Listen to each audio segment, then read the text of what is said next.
Audio check, 1, 2, 3, 4. Checking 1, 2, 3, 4. Energy and Commerce.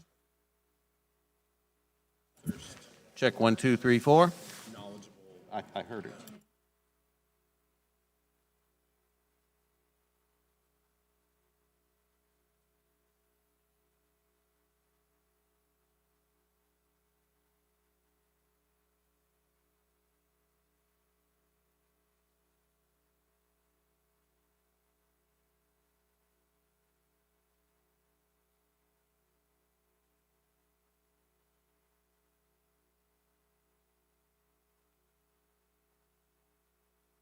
Okay, check 1, 2, 3, 4. 1, 2, 3, 4.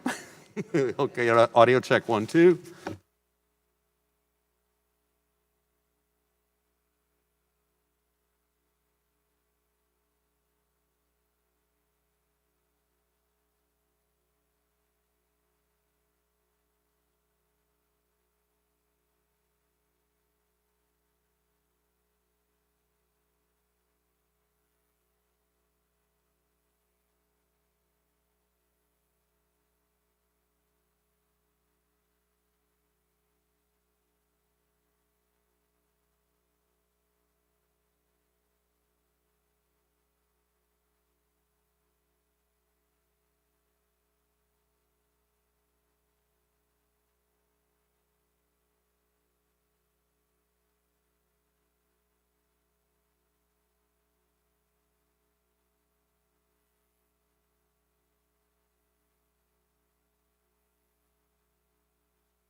Test 1, test 2 for the court reporter. Testing 1, 2, 3. Test 1, test 2, test 3. November 16, 2016. Test, test, test. Testing, testing, testing. What? Oh, but is it okay? Okay, all right.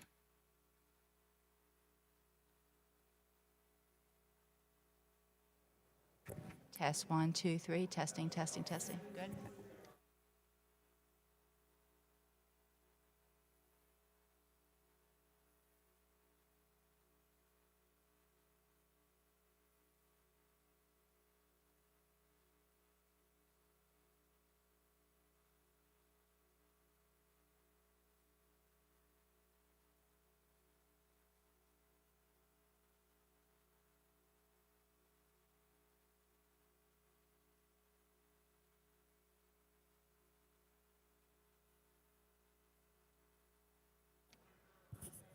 Test, audio test, 1, 2, 3, 4, audio test. Can you hear me?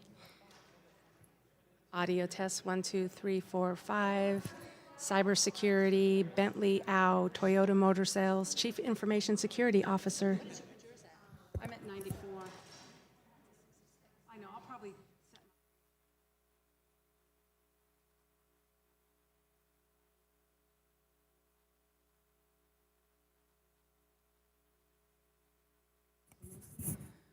Audio test, 1, 2, 3. Good morning, Sherry. Can you hear me? How is your audio? Are-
Testing 1 2. Testing 1 2.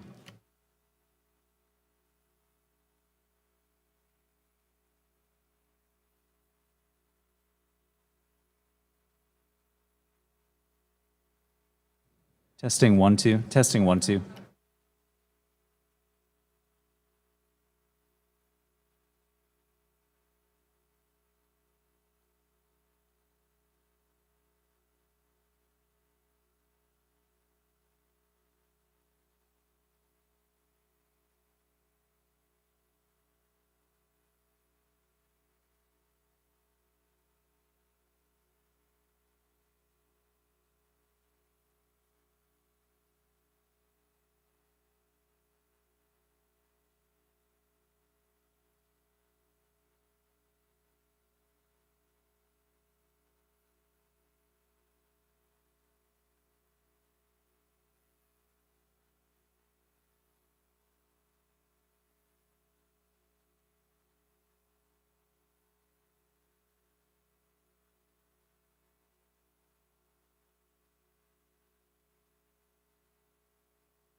I'll call to order the Subcommittee on Communications and Technology and our joint committee hearing with the Subcommittee on Commerce, Manufacturing, and Trade.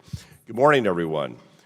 I'll start with opening statements for our side and for our subcommittee, and then I think we go back and forth. So we'll work this out. I want to thank the two subcommittees for coming together on this very important topic that I think we all share a deep concern about. We live in a world that's increasingly connected. Our smartphones are now capable of locking and unlocking our front doors at home, turning on lights, checking the camera for packages left on the doorstep. We're able to measure our steps, check our baby monitors, record our favorite programs from wherever we have connectivity. We'll soon be able to communicate, we can communicate with our offices too, but commute to our offices in driverless cars, trains, buses, have our child's blood sugar checked remotely, and divert important energy resources from town to town efficiently. These are incredible, potentially life-saving benefits that our society is learning to embrace. But we are also learning that these innovations do not come without a cost. In fact, recently we encountered a denial of service attack on a scale never before seen. This attack effectively blocked access to popular sites like Netflix and Twitter by weaponizing unsecured network-connected devices like cameras and DVRs. Once these devices came under the command and control of bad actors, they were used to send a flood of DNS requests that ultimately rendered the DNS servers ineffective. As I understand it, at the beginning of this attack, it was virtually impossible to distinguish malicious traffic from other normal traffic, making it particularly difficult to mitigate against attack. So, how do we make ourselves more secure without sacrificing the benefits of innovation and technological advances? A knee-jerk reaction might be to regulate the Internet of Things, and while I'm not taking a certain level of regulation off the table, the question is whether we need a more holistic approach. The United States cannot regulate the world. Standards applied to American-designed, American-manufactured, American-sold devices won't necessarily capture the millions of devices purchased by the billions of people around the world, so the vulnerabilities might remain. Any sustainable and effective solution will require input from all members of the ecosystem of the so-called Internet of Things. We'll need a concerted effort to improve not only device security, but also coordinate network security and improve the relationships between industry and security researchers. We're all in this thing together, and industry, government, researchers, and consumers will need to take responsibility for securing this Internet of Things. So today we'll hear from a very distinguished panel of witnesses on some of the approaches that can be brought to bear on this challenge. My hope is that this hearing will help to sustain and accelerate conversations on our collective security and foster the innovation that makes the Internet the greatest engine of communications and commerce the world has ever seen. So I thank our witnesses for being here.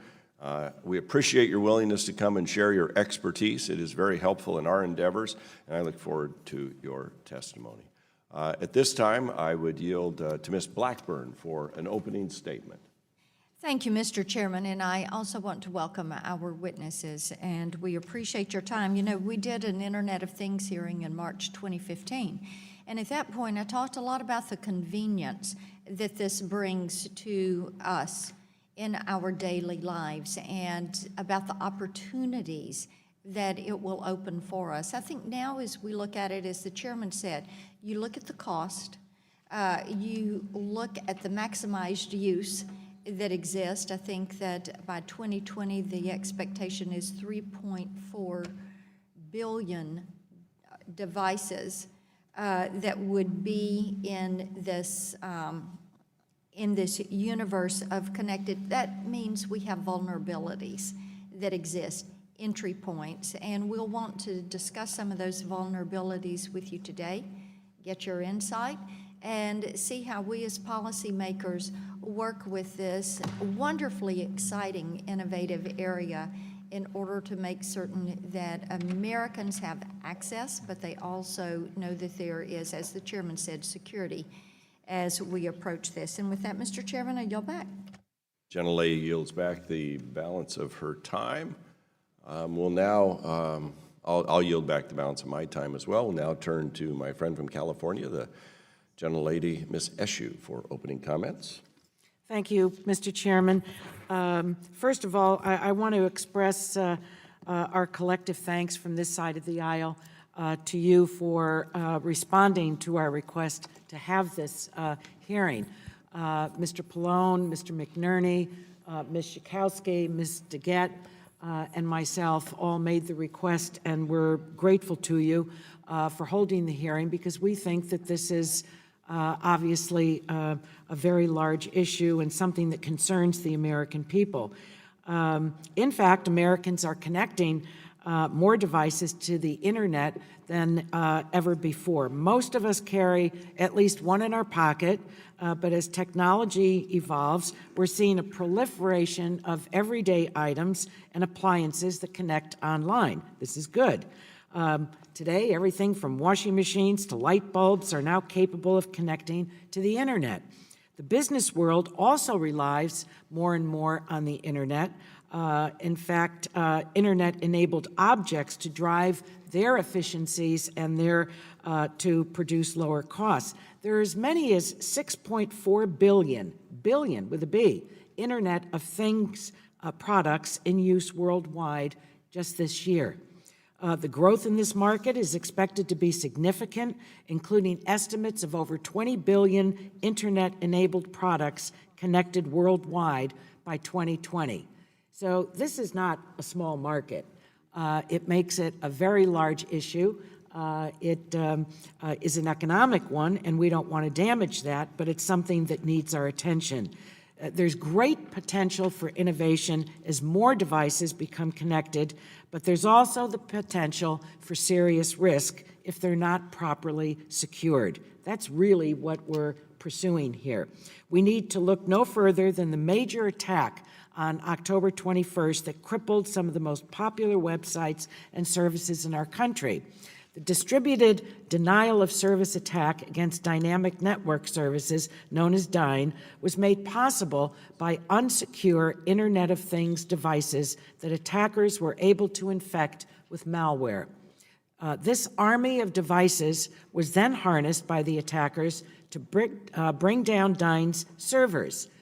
Similar attacks in October targeted a journalist and a French cloud services provider.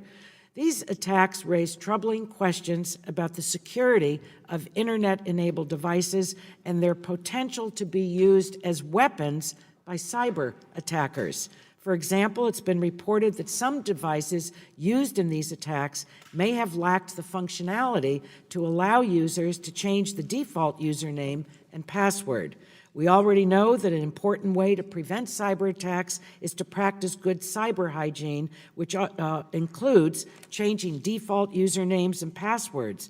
When products lacking the common sense functionality are manufactured, shipped, and eventually connected, they put users and the internet as a whole at risk. So it seems to me that this is an area that we need to explore with our witnesses.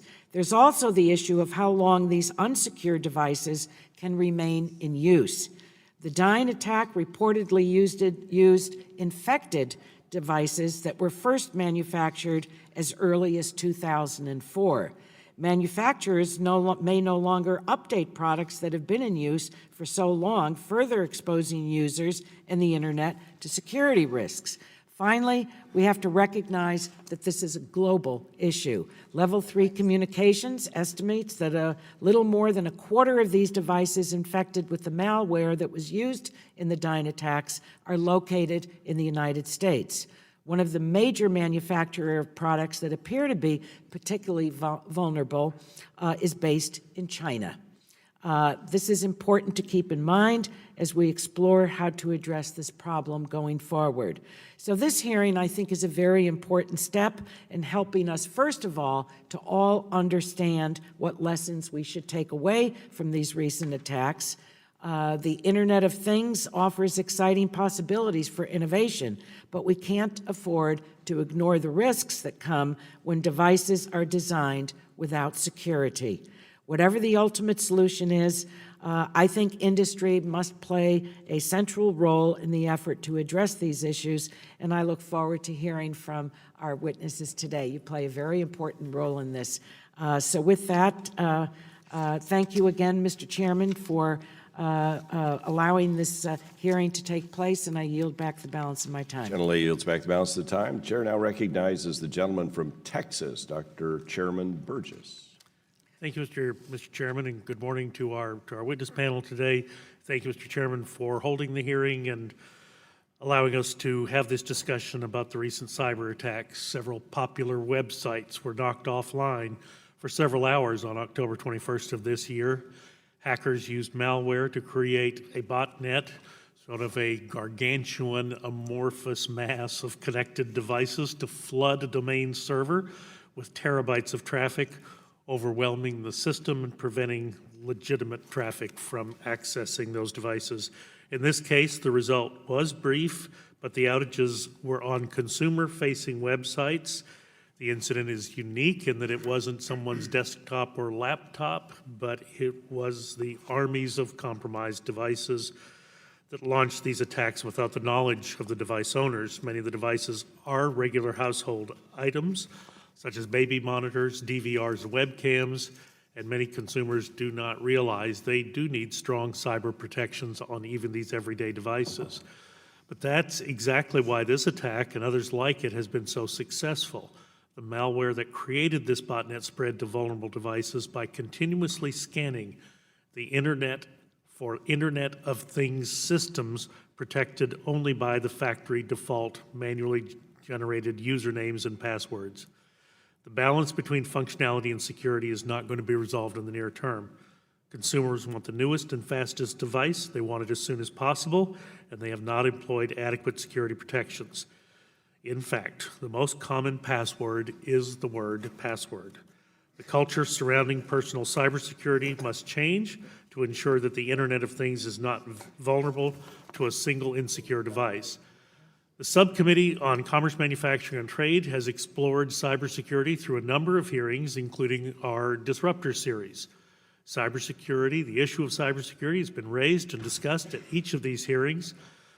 The government is never going to be big enough to have the manpower and the resources to address all of these challenges as they come up, which is why it is so important and why I'm grateful that we have industry here today to discuss this with us, because they must take the lead. Recent attacks present a unique opportunity to examine the scope of the threats and the vulnerabilities presented by connected devices and to learn how stakeholders are considering these risks throughout the supply chain, as well as how consumers are responding in the market. We have learned about a number of best practices and standard-setting projects that are ongoing with various groups. It's an exciting time in the growth of interconnected devices, the growth of the Internet of Things. It is really going to be life-changing for so many industries, but we also need to see meaningful leadership from industry about how to address these real challenges. Again, I want to welcome our witnesses, and then I'm pleased to yield the balance of my time to the gentleman from Ohio, Mr. Latta. Thank you very much, and I appreciate the gentleman for yielding.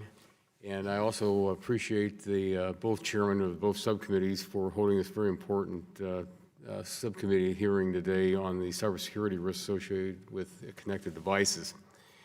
As been mentioned, that last month we witnessed one of the largest distributed denial of service attacks caused by devices connected to the Internet or the Internet of Things.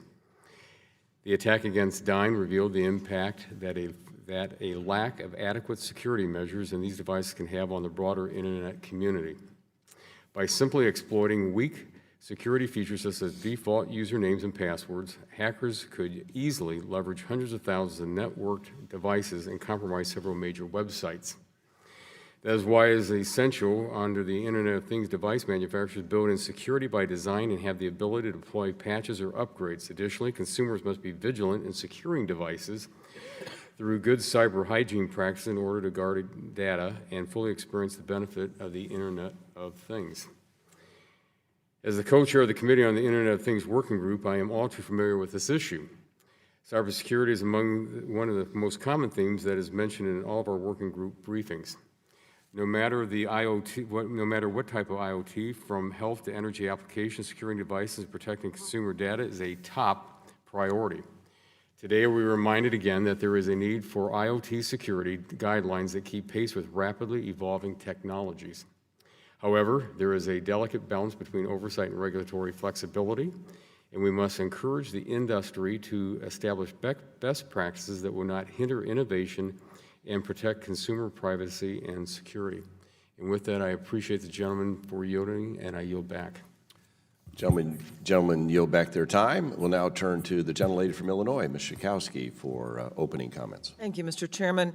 With each report of a new cyber attack, Americans increasingly realize how vulnerable their devices are.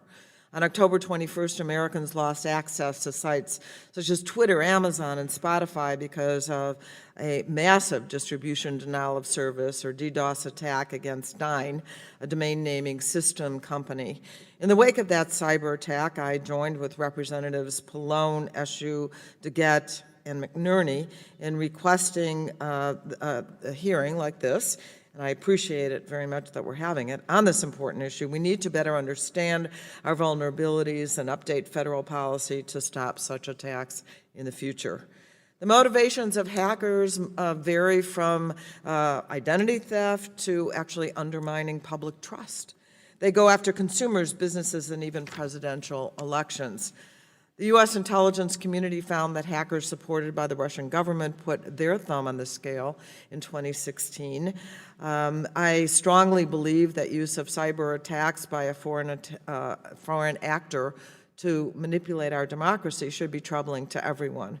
This problem does not go away now that the 2016 election is over. The day after the election, a Wired article reported, quote, that Russia perceives those operations as successful, experts say, will only encourage similar hacks aimed at shifting elections and sowing distrust of the political processes in the Western democracies, unquote. Everyone, whether your candidate won or lost last week, must grapple with this threat, and I hope that we will work on bipartisan basis to protect our democracy from foreign interference. Russian hackers exploited holes in security on computers and servers. The hackers that carried out the October 21st DDoS attack directed their attack through the Internet of Things. The Internet of Things is uniquely vulnerable to cyber attacks.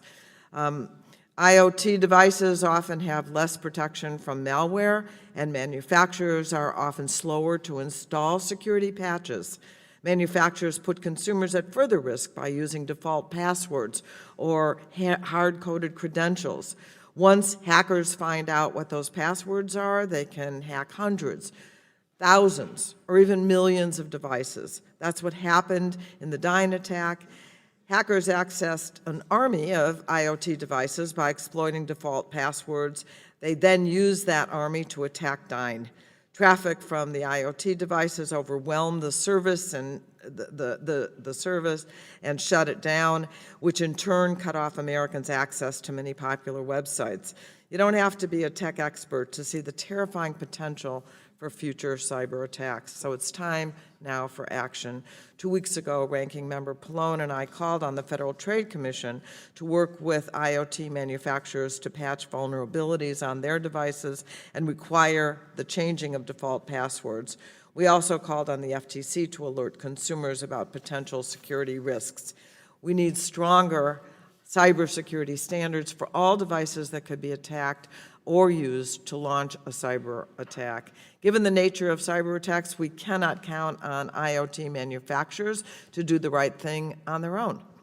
They have little financial incentive to improve security, and their customers may not even realize when their devices are being used to harm others.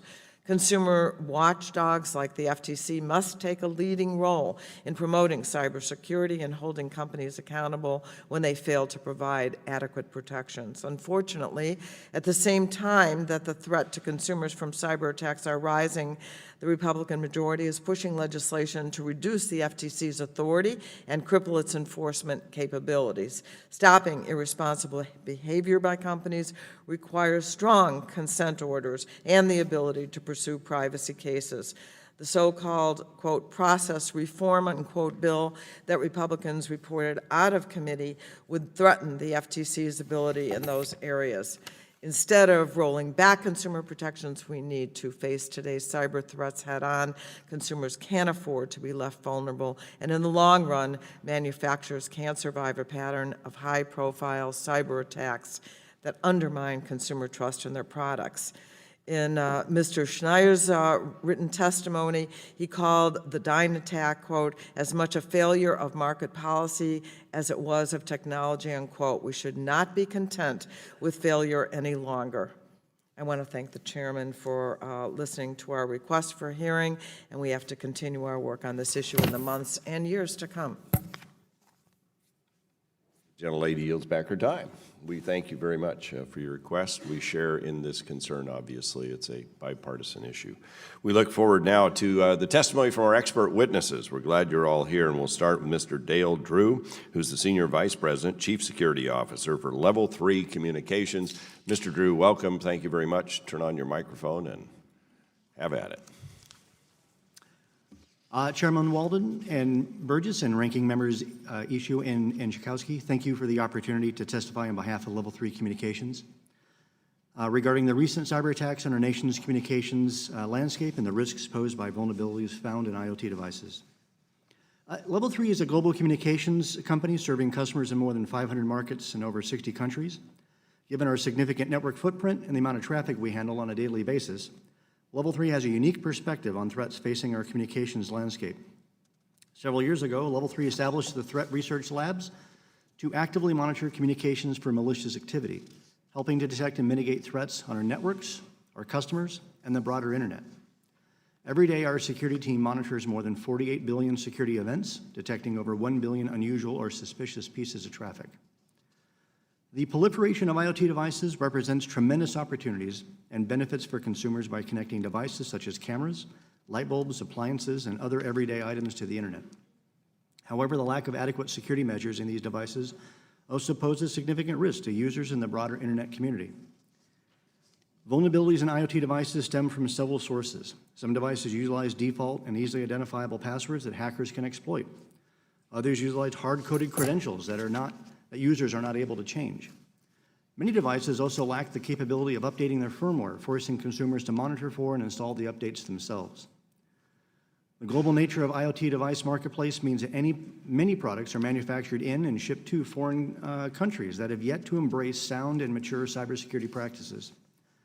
IoT devices are also particularly attractive targets because users often have very little way to know when they've been compromised. Unlike a personal computer or a phone, which have endpoint protection capabilities and the user is more likely to notice when they perform improperly, compromised IoT devices may go unnoticed for longer periods of time.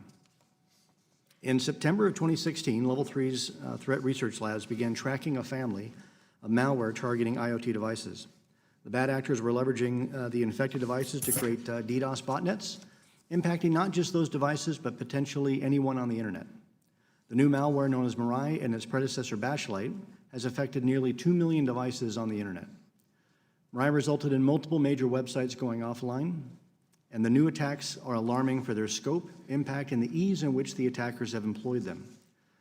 Also worrisome is that these attackers relied on just a fraction of the total available compromised IoT nodes in order to attack their victims, demonstrating the potential for significantly greater havoc for these new threats. Level 3 detected, for example, approximately 150,000 IoT devices were used to generate more than 500 gigabits per second of traffic, a significant amount of bandwidth that threatens the fabric of the global internet. The primary motivation for these attacks appear to be financial. Hackers utilize DDoS to overwhelm businesses, threatening to take their business offline unless they pay a ransom for the attacker. In other cases, attackers are simply out to create mischief. Although Level 3 has not been a direct victim of these attacks, we are proactively taking steps to address these. We have contacted manufacturers of compromised devices to inform them of the problem and for them to take appropriate action, such as firmware updates or recalls. We have engaged in a public awareness campaign to educate consumers and businesses about the risk of IoT botnets and steps they can take to protect themselves. We're also working collaboratively with our industry partners to monitor this evolving threat and implementation of mitigation techniques. With the exploding proliferation of IoT devices, so too will the threats they pose continue to expand and evolve. It will be imperative for all relevant stakeholders to continue to work collaboratively and address and mitigate IoT security risks so that we can reap the benefits of this exciting and transformative technology. Thank you again very much for the opportunity to testify, and I look forward to taking your questions. Mr. Drew, thank you for taking time out of your schedule to be here as well. We greatly appreciate it. Now turn to Mr. Bruce Schneier, a fellow at the Berkman Klein Center at Harvard University, lecturer and fellow, Harvard Kennedy School of Government, and special advisor to IBM Security. Mr. Schneier, thank you for being here. We look forward to your testimony, sir. So thank you, Chairman Walden, Chairman Burgess, Ranking Members Eshu and Schakowsky, committee members. Thank you for having me, and thank you for having this, I think, very important hearing. I'm Bruce Schneier. I am a security technologist, and while I have an affiliation with both Harvard and IBM, I am not speaking for any of them, and I'm not sure they know I'm here. It's a secret nobody on the internet knows either. As the chairman pointed out, there are now computers in everything, but I want to suggest another way of thinking about it, and that everything is now a computer. Right? This is not a phone. This is a computer that makes phone calls. A refrigerator is a computer that keeps things cold. An ATM machine is a computer with money inside. Right? Your car is not a mechanical device with computers, but a computer with 4 wheels and an engine, actually a 100-computer distributed system with 4 wheels and an engine. And this is the Internet of Things, and this is what caused the DDoS attack we're talking about. I come from the world of computer security, and that is now everything security. So I want to give you 4 truths from my world that now apply to everything. First, attack is easier than defense. For a whole bunch of reasons, the one that matters here is that complexity is the worst enemy of security. Complex systems are hard to secure for an hour's worth of reasons. And this is especially true for computers and the internet. The internet is the most complex machine mankind has ever built by a lot, and it's hard to secure. Attackers have the advantage. 2, there are new vulnerabilities in the interconnections. The more we connect things to each other, the more vulnerabilities in one thing affect other things. We're talking about vulnerabilities in digital video recorders and webcams that allowed hackers to take down websites. There are stories of vulnerabilities in a particular account. I saw one story, vulnerability in an Amazon account allowed hackers to get to an Apple account, which allowed them to get to a Gmail account, allowed them to get to a Twitter account. Target Corporation, you remember that attack? That was a vulnerability in their HVAC contractor that allowed the attackers to get into Target. And vulnerabilities like this are hard to fix because no one system might be at fault. Right? There might be 2 secure things come together and create insecurity. Truism 3, the internet empowers attackers. Right? Attacks scale. The internet is a massive tool for making things more efficient. And that's also true for attacking. The internet allows attacks to scale to a degree impossible otherwise.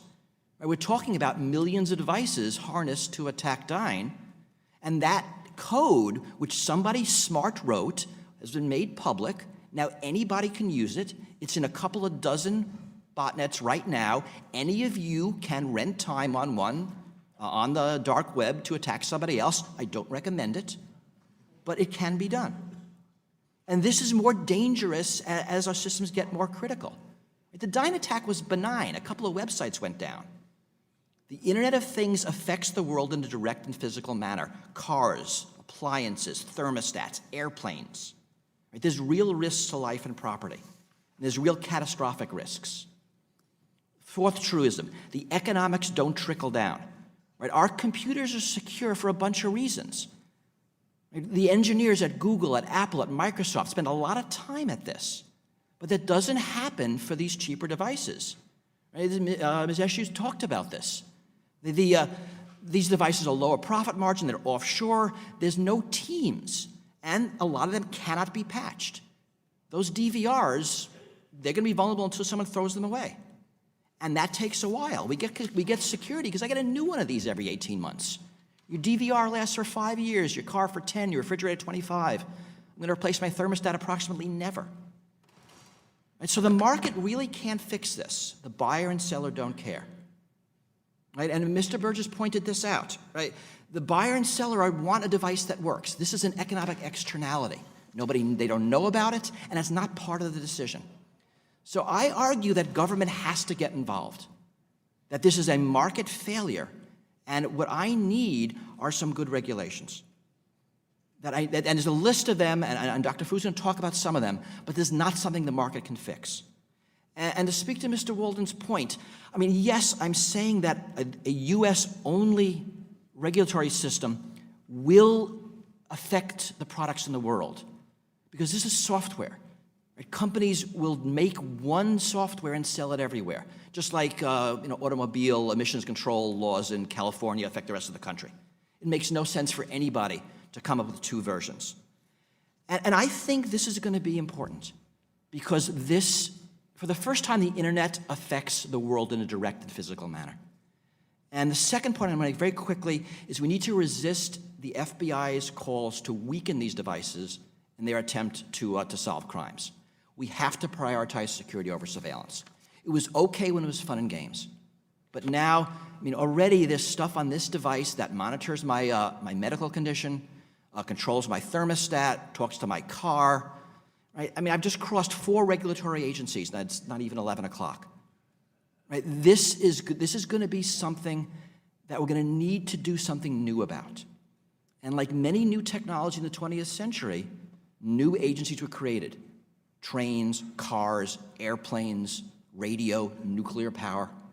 My guess is this is going to be one of them. And that's because this is different, right? This is all coming. Whether we like it or not, the technology is coming. It's coming faster than we think. I think government involvement is coming. And I'd like to get ahead of it. I'd like to start thinking about what this would look like.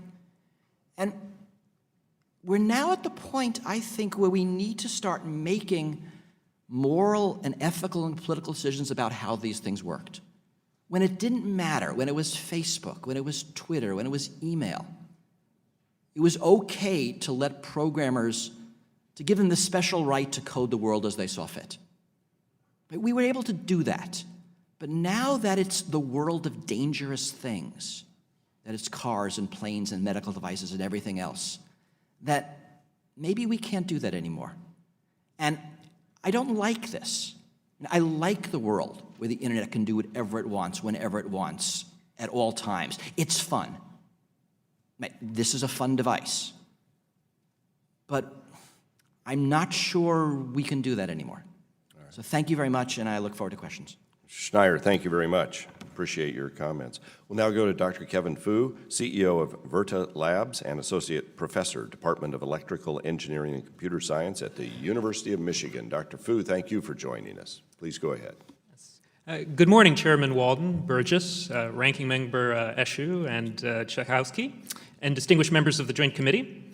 My name is Kevin Fu. I represent the academic cybersecurity research community. I'm at the University of Michigan, where I conduct research on embedded security. My laboratory discovers how to protect computers built into everyday objects, ranging from mobile phones and smart thermostats to pacemakers and automotive airbags. I am also CEO and co-founder of the healthcare cybersecurity startup Virta Labs. I am testifying before you today on the insecurity of the Internet of Things, as related to the recent attacks on Dyn. I'll provide a perspective on the evolving cybersecurity risks framed in the broader societal context. In short, IoT security remains woefully inadequate. None of these attacks are new. None of these attacks are fundamentally new, but the sophistication, the scale of disruption, and the impact on infrastructure is unprecedented. Let me make some observations. We are in this sorry and deteriorating state because there's almost no cost to a manufacturer for deploying products with poor cybersecurity to consumers. Has a consensus body or federal agency issued a meaningful IoT security standard? Not yet. Is there a national testing lab to verify and assess the pre-market security of IoT devices? No. Is there a tangible cost to any company that puts an insecure IoT device into the market? I don't think so. So I'd like to highlight 8 observations about this IoT insecurity. Number 1, security needs to be built into IoT devices, not bolted on. If cybersecurity is not part of the early design of an IoT device, it's too late for effective risk control. 2, good security and bad security look the same at the surface. 3, the healthcare community does not issue different advice for flu transmitted by cough versus flu transmitted by sneeze. Similarly, both connected and disconnected IoT devices carries significant cybersecurity risk, so it's important to consider both conditions.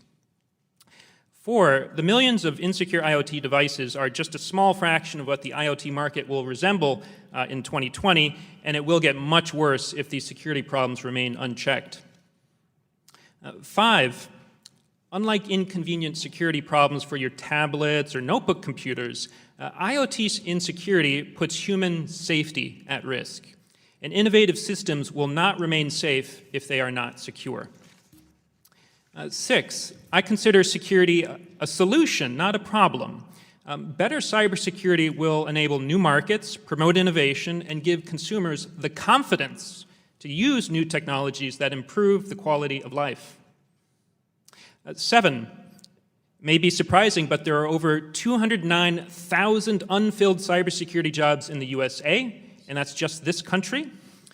And 8, the nation lacks an independent testing facility at the scale of a federally funded research and development center as a proving ground for testing pre-market IoT cybersecurity crashworthiness and for testing embedded cybersecurity defenses.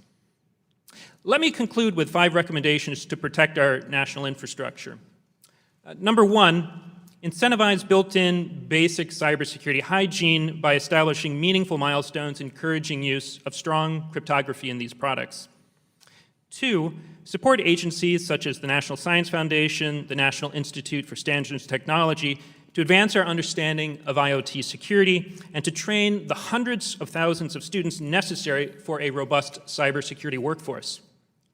3, study the feasibility of standing up an independent national embedded cybersecurity testing facility modeled after, for instance, post-incident initiatives such as the National Transportation Safety Board, incident prevention initiatives such as the National Highway Traffic Safety Administration, NHTSA, and then more unusual places like the survivability and destruction testing at the Nevada National Security Site.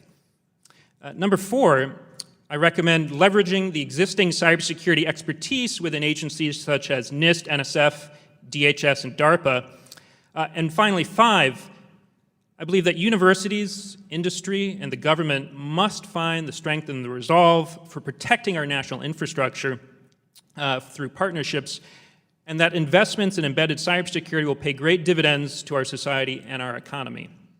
I'd like to close, just thank you for the invitation to testify on what I think is a very important subject for our country. The committee can also find photos of illustrative IoT problems in water treatment facilities, hospitals, and more in the appendix of my written testimony, and I would be happy to take your questions. Thank you.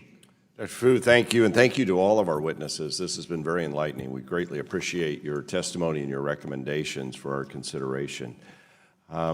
I guess I'll start with a couple of questions as we try and wrestle this issue. Over the last 6 years, we've done multiple hearings on cybersecurity threats to the United States. We've had multiple panels come before us and testify, and I think almost entirely they said, first, do no harm. Be careful when you lock things into statute because you can misallocate our resources and our opponents will know what we have to go do and we can't get out of it, and they'll just go do a workaround. So how do we establish a framework that would both be appropriate here but have an effect internationally, because we don't make all the devices and we may have market power, but we're not the biggest market anymore. But how do we create a national framework where the stakeholders really are driving this in real time and we don't do something stupid like lock certain requirements into statute? Mr. Drew, can I start with you and we'll just work down the panel? I think the best place to start is with standards. I think the best place to start is for us to define how we intend on solving this problem on the devices themselves. Industries has a number of standards with regards to how they operate these platforms once they purchase them, but they don't have standards on how they're supposed to be manufactured to be secure pre-market. So I believe if we were to start with standards and then apply pressure I'm as an industry, I'm under pressure to implement standards in order to be able to serve businesses and serve consumers. I think if we start with that standard, then we're able to apply that pressure. And to the extent that pressure can be applied globally, I think that we can get some traction and some momentum before we have to start regulating. All right. Mr. Schneier? I'm also a fan of standards, and I think your question is a really important one. How do you do it properly as to not stifle balance, innovation? right. And I think the answer is to make them technologically invariant. And I tend to look at the pollution model as something, what works and what doesn't. And what works is, here's the result we want. Figure out how to do it in the most cost-effective way possible, rather than legislate, here's the process, here's the technology. The standard has to be technologically invariant. And I know you had a driverless car hearing yesterday, and I think it's somewhat similar. We're going to make standards on the driverless car manufacturers to do things properly, but we're going to assume an environment where there exists, malicious cars out to get you. So we'll have to deal with the rogue devices. We can't assume that everything on the internet or everything on the roads is going to be benign and secure. But standards will raise the tide, but yes, we have to do them properly, because you do them wrong and it will stifle innovation. Do them right, I think it'll help innovation. All right. Dr. Fu? Yes, I think there are ways you can do this effectively without stifling innovation. And in fact, I believe that a well-designed cybersecurity framework will actually promote innovation. I'll try to avoid the technical side, but I'll just say, of course, encoding mechanism would be unwise. For instance, if you decide to encode that all forms must be signed in blue ink, that didn't, assume the existence of e-signatures in the future. So you should be very careful of encoding mechanism. However, principles, I think you can encode. I would actually say that NIST has done a relatively good job at encoding principles. There is no perfect standard. But it will be very difficult to build in security if we don't have these principles set in place. And it needs to have buy-in from industry. It needs to have government leadership as well. But it's all about setting those principles, many of which are already known for over 30 years in the cybersecurity community. All right, most helpful. The extent to which you all can think about this some more and give us kind of your ideas on how to actually get it to the right place. Because this is my concern, that if we're not careful, we lock something and it's so hard to change statute. And we don't want this to be an innovation killer in America. We actually want to lead on this and get it right. But, I don't think I want my refrigerator talking to, some food police somewhere. It just is what it is. So we need to get this thing right. So thank you for being here. At this point, I will return the balance of my time and turn to my friend and colleague who's been very involved in this, Ms. Eshu from California. Thank you, Mr. Chairman, and thank you to each one of you, the witnesses. I think you were absolutely terrific. I have legislation that I introduced that speaks to this issue. It hasn't really gained much traction. But what you said today, I think, put some wheels on it, because it is about security without damaging innovation. We talk a lot about the attacks that take place, but we don't really focus on prevention. Throughout the Valley, Silicon Valley, no matter who I've met with, I've asked them the same question. What would you do about this? And to a person, they've spoken about hygiene, the lack of hygiene in systems, number one, and number two, the lack of good, solid security management. I don't think, let me put it in the positive, I think we need a good housekeeping seal of approval on this. And I think that, and my bill called for NIST to set the standards, not the Congress, because we really don't know anything about that. And we missed the mark, we'll miss it by a wide mile. Exactly. So I also think, in listening to you, especially Mr. Schneier, that this is an issue that should be included in national infrastructure legislation, because this is part of our national infrastructure. And it deserves the kind of protection that you spoke to, because, as you said, everything is a computer. Everything. It's not just the computers over at the DOD. we're carrying them around in our pockets, we're driving them, et cetera, et cetera. So given that,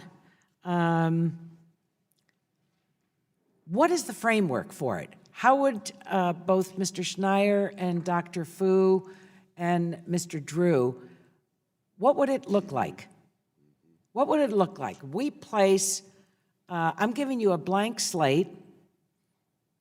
What would you write on that slate to be placed in a national infrastructure bill?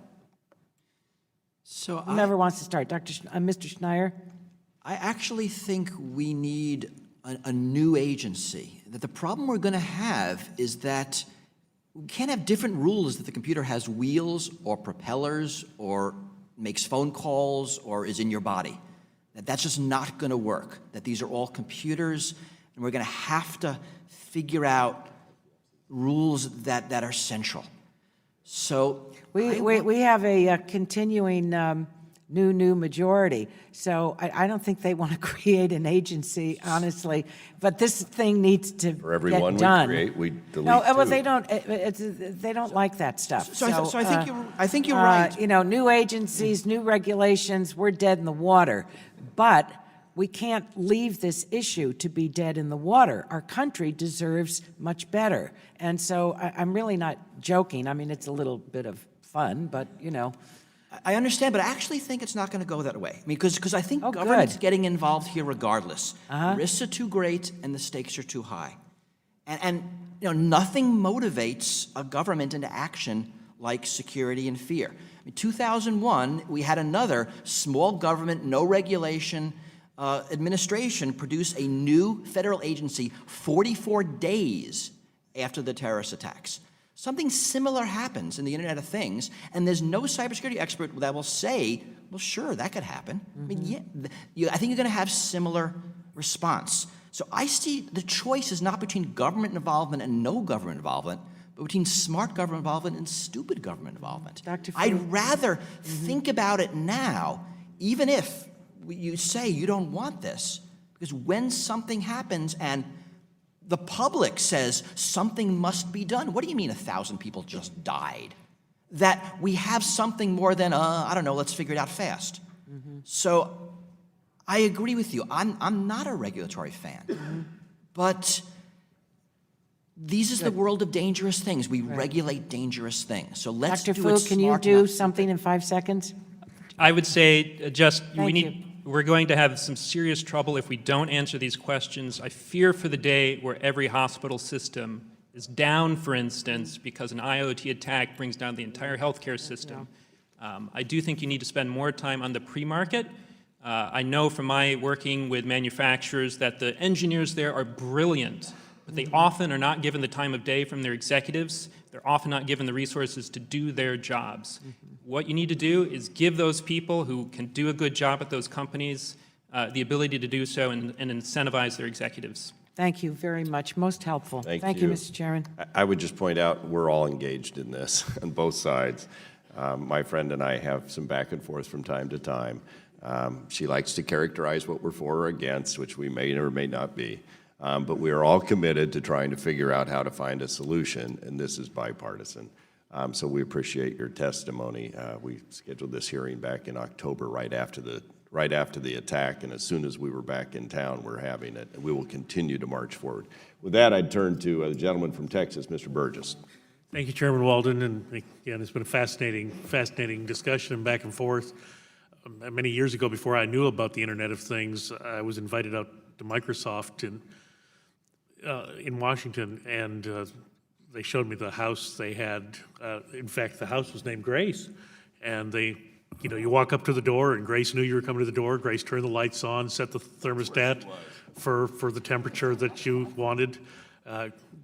As you came into the kitchen, Grace might suggest a meal for you. And like Mr. Walden, I worried that Grace's refrigerator would communicate with the bathroom scale and lock down the Bluebell ice cream on me, but yeah. So it's an interesting world in which we've arrived. And Mr. Drew, I really fascinated by your comment in your written testimony about the incentive for someone to do this in the first place. And we've all heard since 9/11 that sometimes you've got to think like a criminal or think like a terrorist in order to outsmart them. And you referenced the monetization. I don't even see, I mean, I get on ransomware when you lock down a hospital and you got to come up with so many thousands of dollars in bitcoins to some dark website. But how do you monetize that your doorbell is conversing with Twitter? I mean, I don't know how that works. What we're seeing in these botnets is the botnet operators are operating, hundreds of thousands of nodes and then renting out small portion of those nodes to people to be able to attack websites and hold those websites for ransom. So if you don't pay me $20,000, your website will be offline for the next 3 days. So very successful enterprise. It's 40 to 45 attacks a day. It's 16 grand an attack. So That is happening right now? it's happening right now. And I know you're not in law enforcement. What is the response of our law enforcement agencies that are supposed to be enforcing the laws?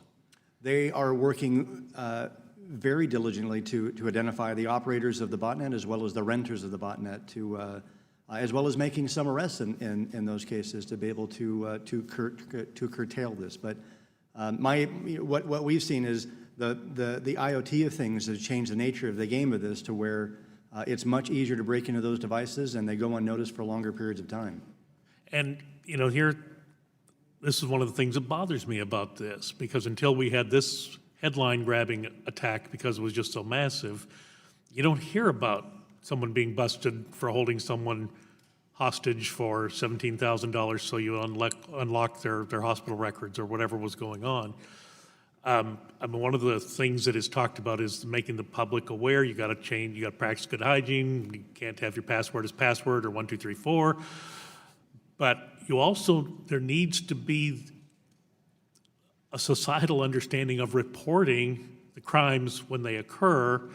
And to some degree, these need to be publicized much more than they are. I mean, I have heard from folks in the FBI that, there is a risk that a hospital that gets stuck with one of these things is just simply embarrassed. And they don't want to go public with the fact that they were hacked, pay the $17,000. You're given instructions on how to get the bitcoins and where to deliver them. And so that is actually easier than going to law enforcement and dealing with all of the things that would happen with law enforcement. But that's absolutely critical. And then never in any of the discussion of this that I've seen so far has there been really the discussion of what happens to people who are caught, who perpetrate this. And it should be swift and severe and public. I suggested another hearing shot at sunrise, and that I'm not trying to be overly dramatic, but if you lock down an ICU's medical records and an ICU's worth of patients die as a consequence, I mean, that is a capital crime. So anyway, I know we're not going to solve all of the problems today, but I just wanted to put those concepts out there. This is relatively new for most of us. I think one of the things that I like about, Mr. Chairman, one of the things that I like about what the Commerce, Manufacturing, and Trade Subcommittee did on data security was, on data breach notification was, we'll set the standard. We don't prescribe the technology because the technology changes much faster than the Congress. I'm nervous too about creating new federal agencies. The concept that we could delete 2 federal agencies for every one we create, I've got 2 to recommend to delete very quickly that deal with healthcare, but I know the standards need to be there. And the other thing is we've got a massive job as far as informing the public, and that's part of this hearing today, and I hope we all carry that forward quite seriously. Thank you, Mr. Chairman. I'll yield back. Gentleman yields back. Chair recognizes the gentlelady from Illinois, Ms. Schakowsky. So let me ask, actually all of you, but let me start with Mr. Schneier. You talked about how markets have failed us and that government has to play a role.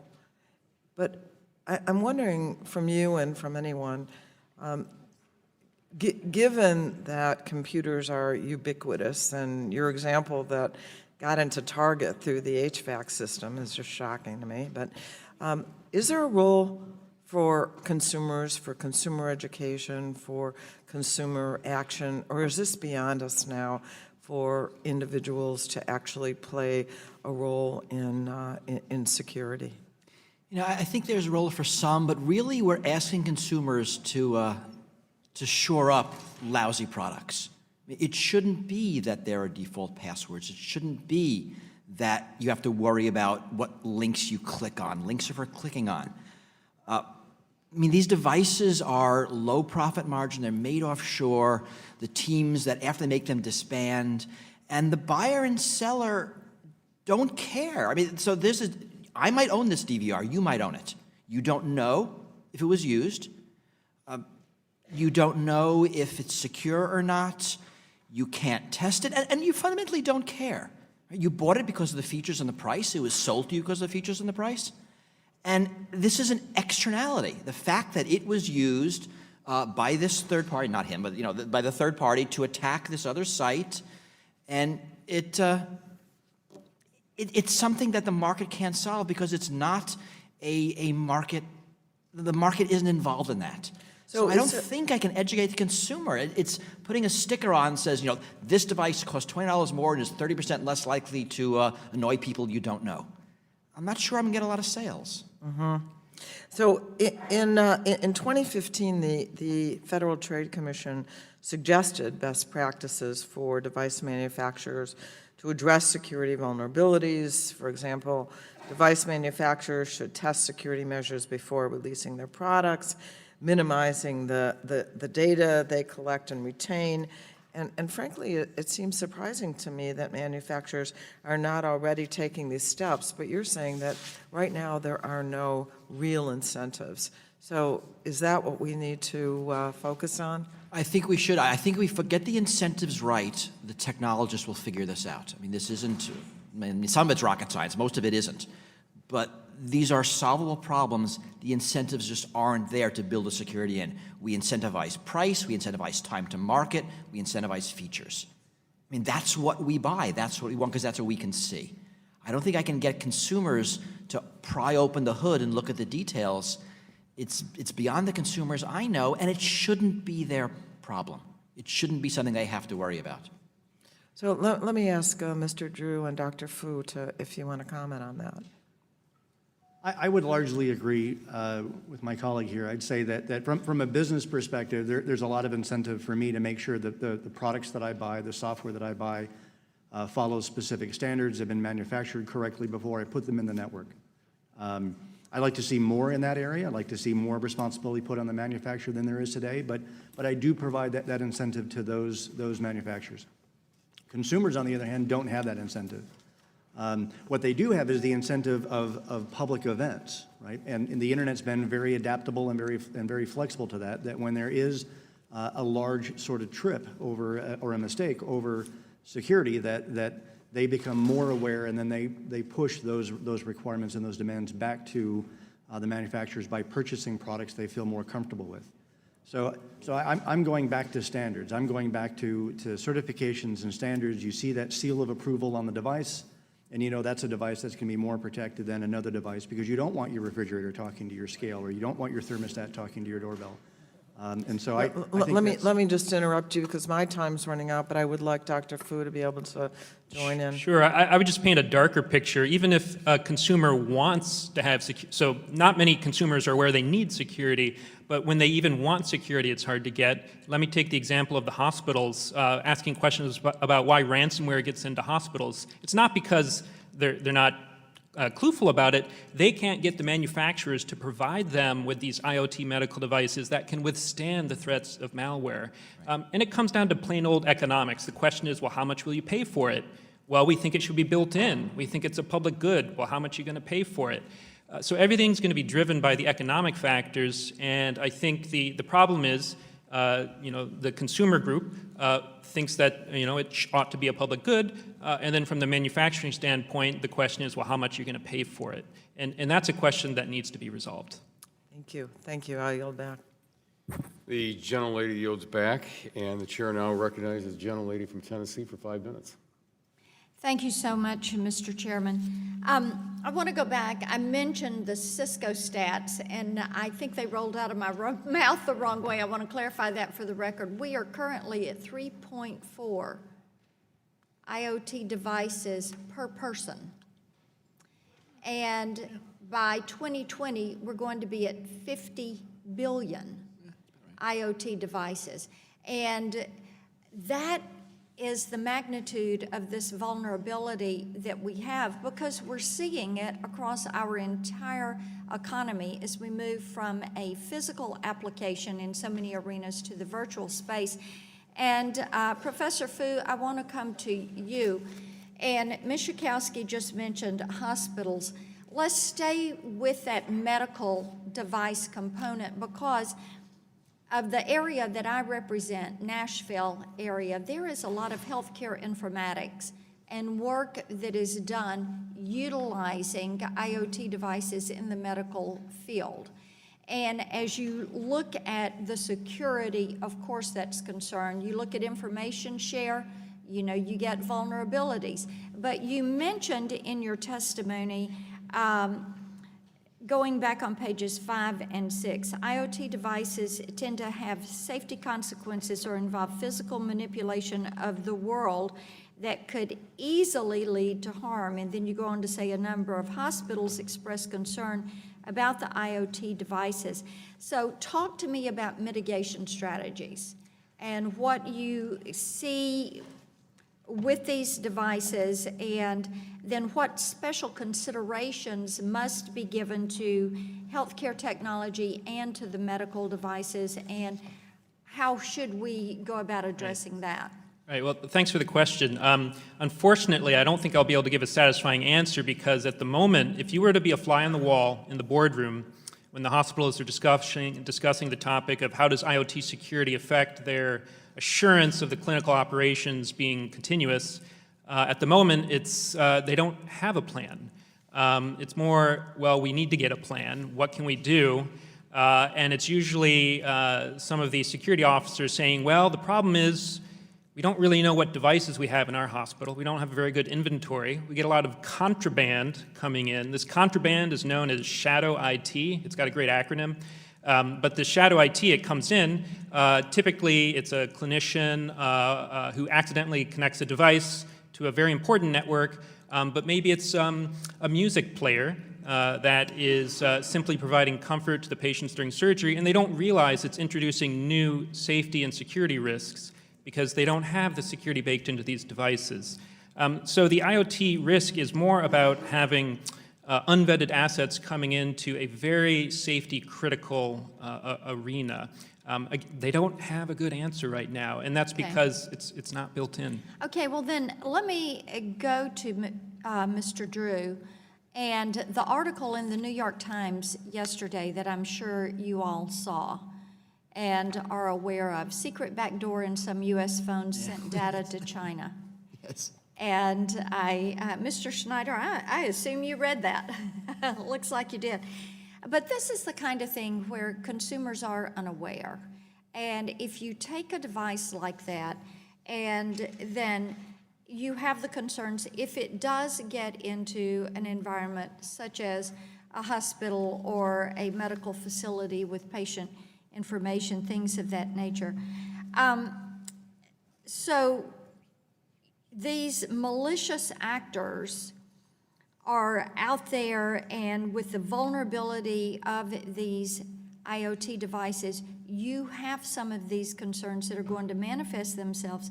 So how do we make sure that the consumers and the users are alerted to the vulnerabilities in the software and in these devices when they purchase them, so that if they get something like this, they know to get rid of it? So, Mr. Drew?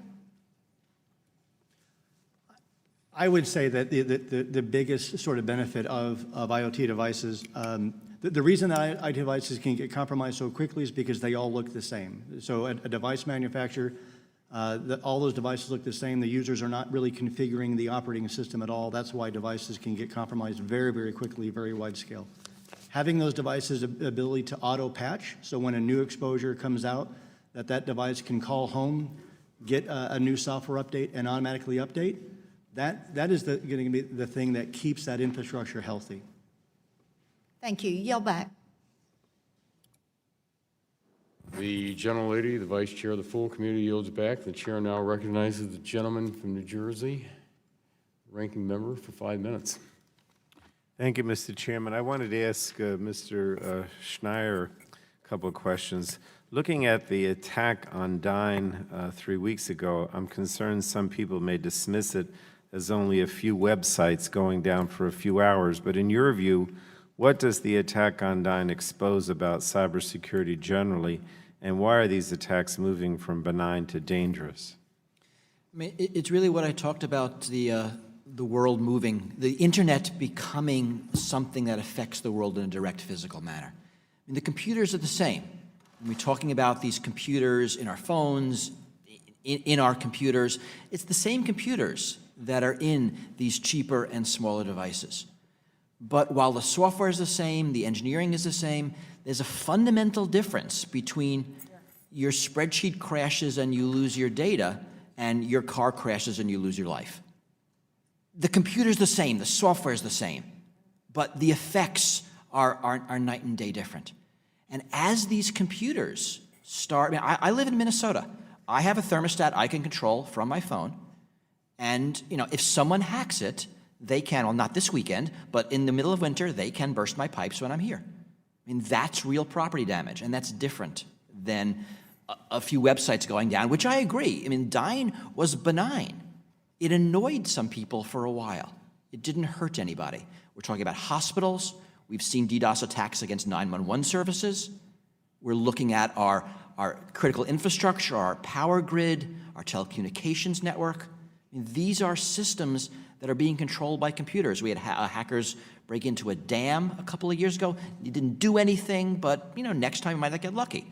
We had Russia attack Ukraine's power grid. These are now tools of war and of national aggression. I mean, even the attacks against our election system, which in the scheme of things are pretty benign, might not be next time. I had a piece in the New York Times a couple of days ago that talked about, we need to think about this now.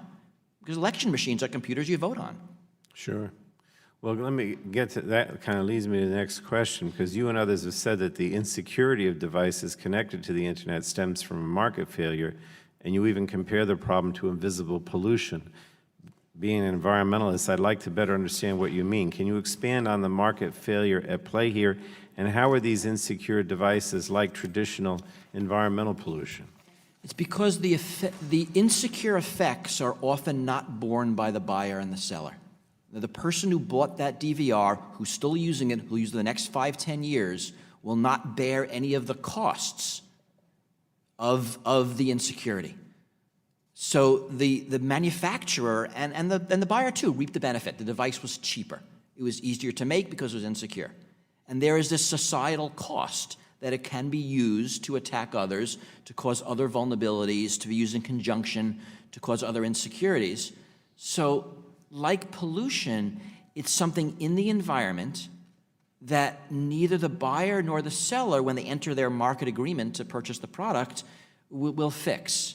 So I think the solutions are along those lines. We have to think about what is the risk to us as a group. What is the national security risk of this, for example? I mean, there is one, but it's not going to be borne by the person who bought that. It'll be borne by all of us. So it's incumbent on all of us to secure our critical infrastructure against this risk. And so I think the solutions are very similar in conception. The tech is very different. All right, let me ask you one last question. You seem to believe that regulation of some kind might be part of the solution, but I've heard some at the FCC argue that regulation of devices connected to the internet will constrain innovation. Would you agree with that? Yes, it will.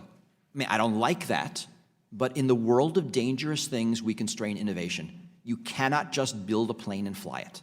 You can't, because it could fall on somebody's house. And you might not care. I mean, it might be a drone, but we societally care. True for medical devices, true for dangerous things. And it might be that the internet era of fun and games is over because the internet is now dangerous. I mean, we haven't even started talking about actual robots. But, a robot is just a computer with arms and legs that can do stuff.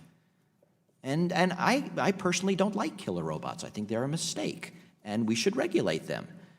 So yes, this is going to constrain innovation. It's not going to be good. I'm not going to like it.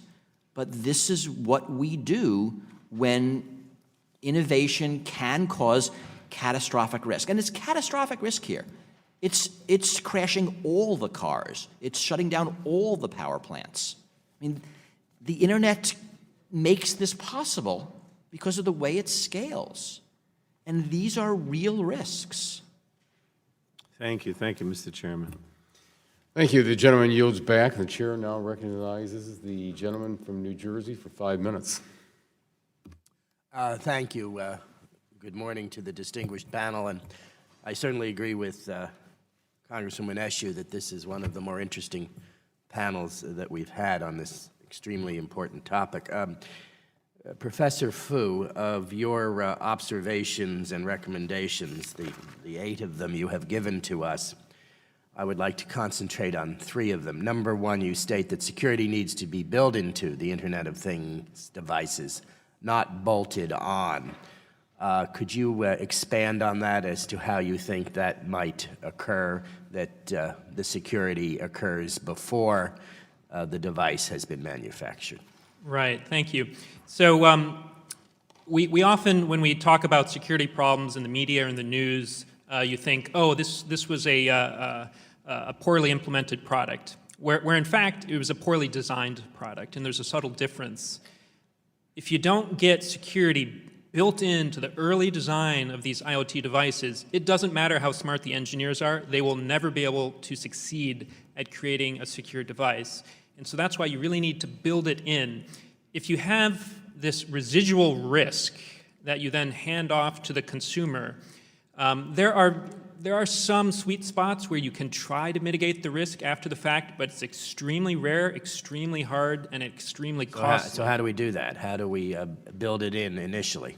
Right. There's actually quite a bit of, this is going to get deep into engineering, but let me just say in one sentence, it's about hazard analysis. Mm-hmm. It's all about understanding and enumerating those risks and having the manufacturer choose which risks to accept, which risks to mitigate, which risks to pass on to the consumer. And can that be done through the consumer market, or would it require some sort of governmental control?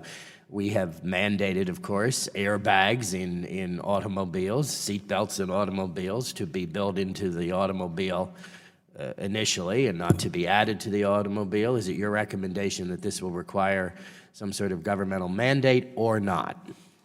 I do believe in the long term this will likely require some kind of governmental mandate, only because, in my experience working with the industry, even though they mean well, even the people who can do it don't have the authority to do the right thing because they don't have the economic drivers. You often have different constituencies within each company.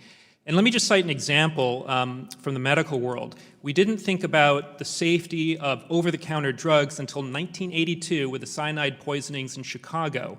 Until that day, consumers had quite a bit of faith in those pharmaceuticals. We haven't seen that moment for IoT, but we know that that is there, and we know that it can cause harm. Thank you. Moving on, number 4 of your observations.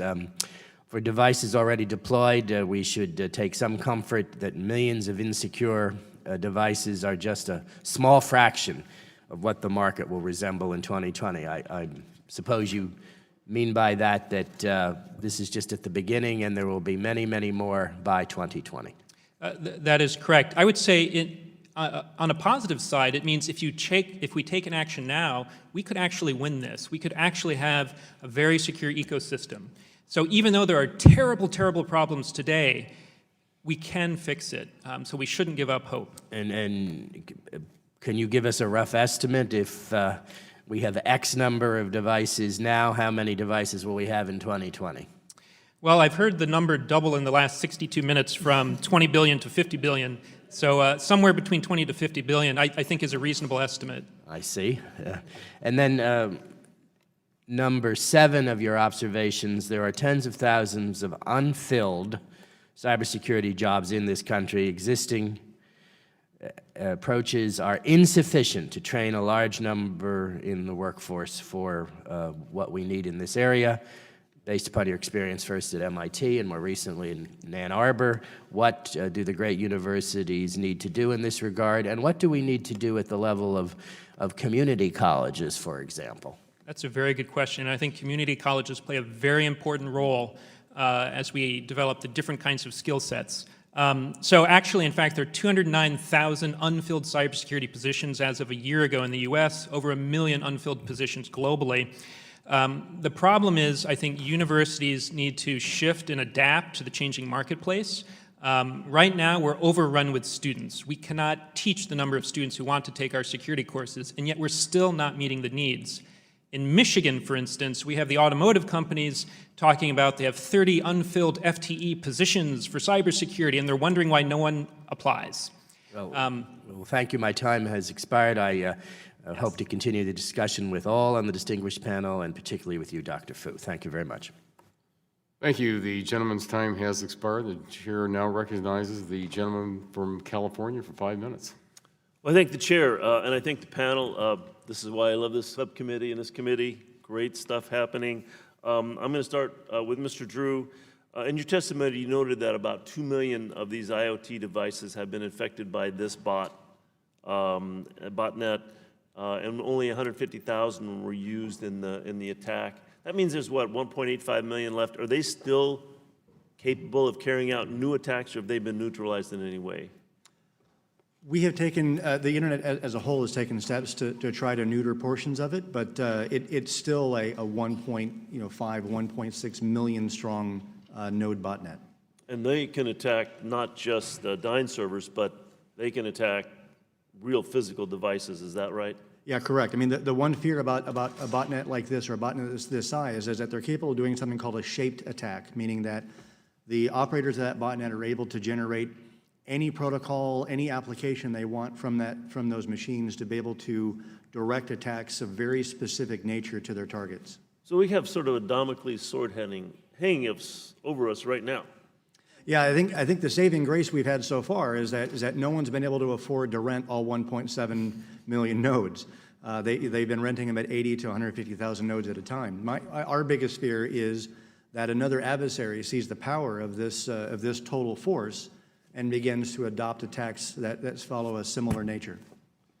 Mr. Fu, in your testimony, you recommended we should incentivize built-in security. I'm kind of following up on Mr. Lance's question.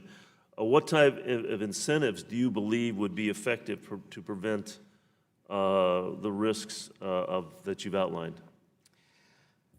I think it all comes down to accountability, whether that be economic accountability or liability. Right now, there just isn't any kind of tangible cost to a manufacturer who deploys something with poor security. Also, there's no benefit if they deploy something with good security. Well, thank you. This is a question to all witnesses. I want you to answer with yes or no. IoT devices span a wide range of products. Would it be feasible to create one set of security standards for all IoT devices, starting with Mr. Drew? Yes. Good. No. No? No. No. Well, okay. In the alternative, the federal government could establish minimum security standards for IoT devices and then direct the relevant federal agencies to provide additional sector-specific requirements. Would that be feasible? Yes or no, please? I'm sorry, I missed the question. Well, since there's a wide range of products, there might be feasible to ask the federal government to have the different agencies apply specific standards to those devices. Would that be feasible? No, absolutely, because that allows people to apply specific requirements and regulations to the area in which those devices operate. I think no, because devices do multiple things. I think it depends. Okay, good. Or not. Mr. Fu, several things, so many questions, so little time. You said that there's no cost to produce devices with poor security. That's pretty clear. But that IoT security is a solution. I mean, it should be a solution, not a problem. Could you expand on that a little bit? Right. So my fear is that consumers will not embrace technologies that will improve their quality of life in the future because they don't trust that it will be safe. It won't take too many more horror stories before people start to go back to their analog ways. So I view security as a solution enabling innovation. In the short term, yes, I would agree with the other witnesses that you may see a short-term problem because you're going to be interrupting the product development life cycle. But in the long term, we're going to see, I think, this actually producing new innovation, just like what we saw with the car safety regulation many decades ago. Very good. Now, you also mentioned that devices should incorporate strong crypto security, cryptography. Isn't that asking a lot for one of these cheap devices to incorporate strong cryptography? Stop leading me, Bruce. Crypto, you can implement crypto on these devices. However, there are certain special cases like medical devices where it is more challenging. For instance, cryptography does draw more electrical power, and it can actually reduce the battery. And so it does cause this sort of risk question. But in the general case, I think it's almost always the right answer to deploy the cryptography. Well, I have one more important question, but my time has run out, so I'll yield back. Thank you. The gentleman's time has expired, and the chair now recognizes the gentleman from Kentucky for 5 minutes. Thanks. Appreciate you all being here. Thanks, Mr. Chairman. And this has been really informative to me. Usually when I get memorandums getting ready for a meeting and it uses words like bots and terabytes, it kind of, my eyes glaze over. But this is important, and it's interesting, and I've appreciated what you're moving forward. One thing that, actually, Mr. Lance asked one of the questions I was going to ask, I was going to let Dr. Fu finish a thought, but one thing that you said earlier, that when we write the regulation or the law, that we're going to have to address this if and when we do, that we can't be too prescriptive because the sign in blue ink example you use, and I certainly understand that, and I think a lot of things that we've done in legislating is deferred a lot of that to the agencies, and we say, well, everything's going to go in good faith, but we also have to be careful to make sure, as we've seen in a lot of other areas, not necessarily this area, that when an agency gets a little leeway, sometimes they go farther than Congress wants them to go, so that forces us to be more specific as we move forward, so we just have to find the right balance in that. You were talking about, and I'm interested in auto industry, I'm interested in computer science, technology, and jobs available. And you were talking about the auto industry and 30 full-time equivalents, and then all of a sudden time ran out and you didn't finish your thought. Do you remember that thought, and can you finish if you... Sure. So, I mean, Michigan is known as a state with quite a bit of manufacturing, and many of these industries are trying desperately to hire cybersecurity experts. I found one. Many of them have come to me from the automotive industry. They also tend to quit fairly often to go get other jobs. You got to understand, at the career fair, you'll see a line out the door for the Silicon Valley companies, the Googles, the Facebooks of the world.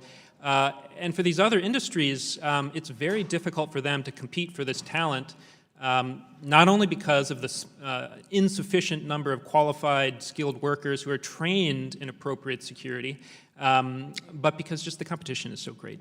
So hence one of the major industrial company, General Electric's ads about showing the young man or woman going to work for a General Electric, so I'm going to go work for a high-tech company. They go, well, you're going to work for General Electric. So maybe that's why they're pursuing that. It's a good marketing strategy. Try to get people to come work for them. Yeah, absolutely. Because they are. It exactly proves the point we're saying here.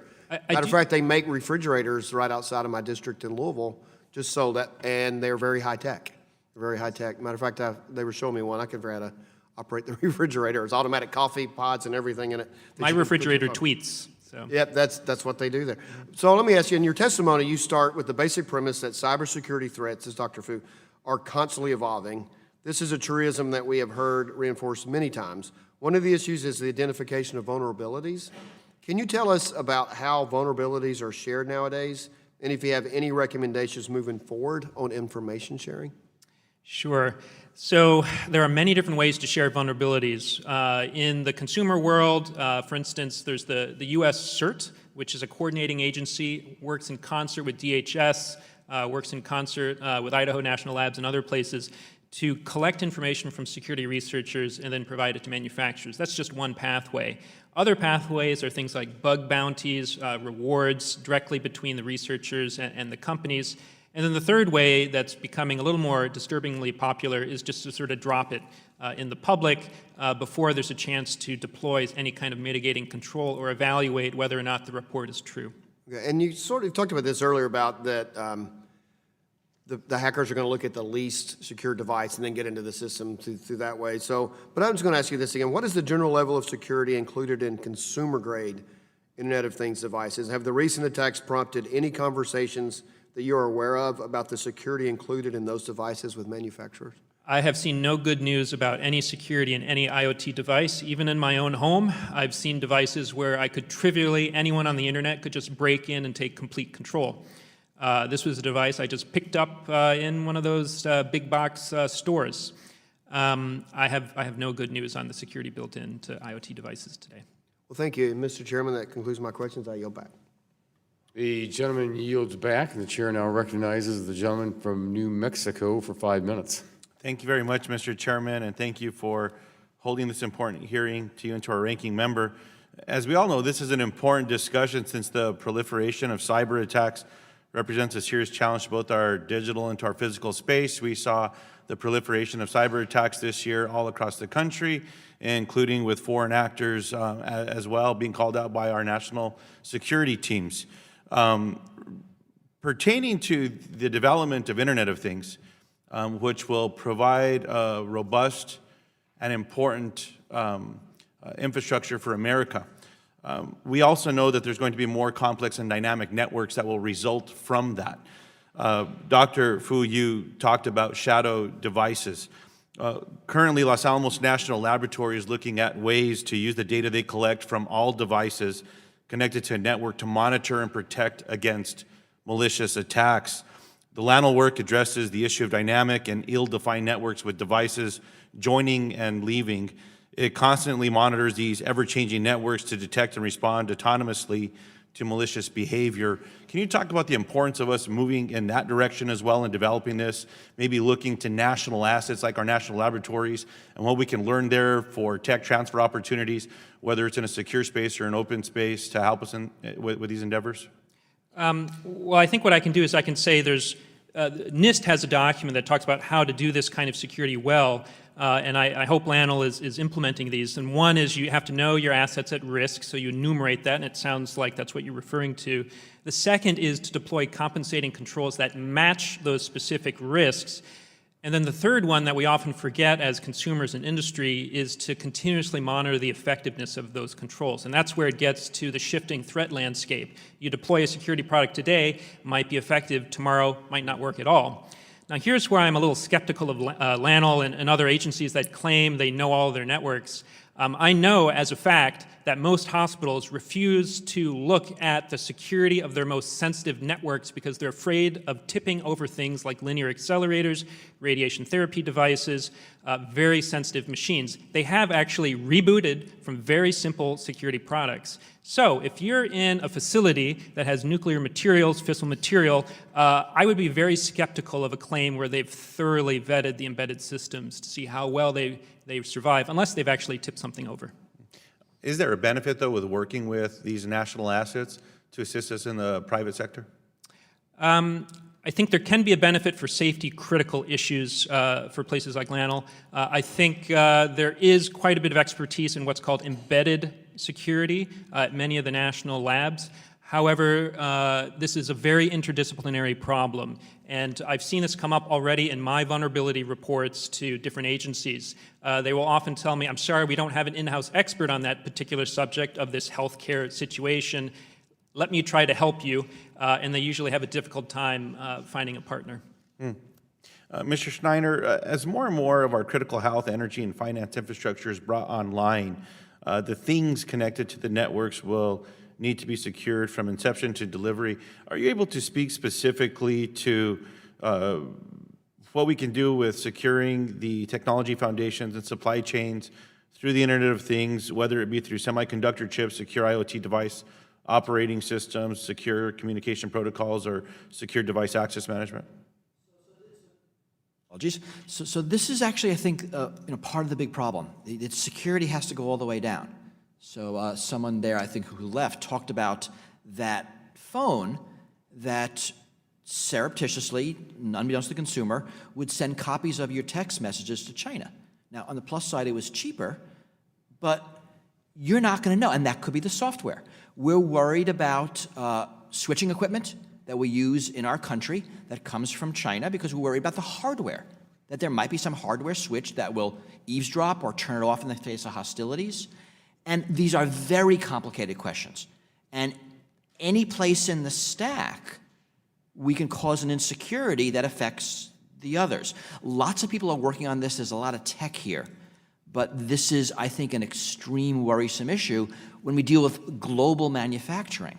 So this is an American device made, I believe, in China. And many of our devices are made in countries that might not be as friendly to us at all times as we'd like. And while we have tech that will hopefully detect these things, it is an arms race, and right now there is an edge on the attacker. It is easier to hide a vulnerability in something like this than it is to detect it. Now, we also use that, right? I mean, the NSA uses that to spy on our enemies, so there's some good here too. But I think by and large, it's dangerous for us. And Mr. Chairman, as my time runs out, I think Dr. Schneider, I'll maybe submit a question to you pertaining to maybe expanded use of trusted foundries pertaining to hardware, and then we can have an expanded conversation in that space. Be happy Thank you, to. Mr. Chairman.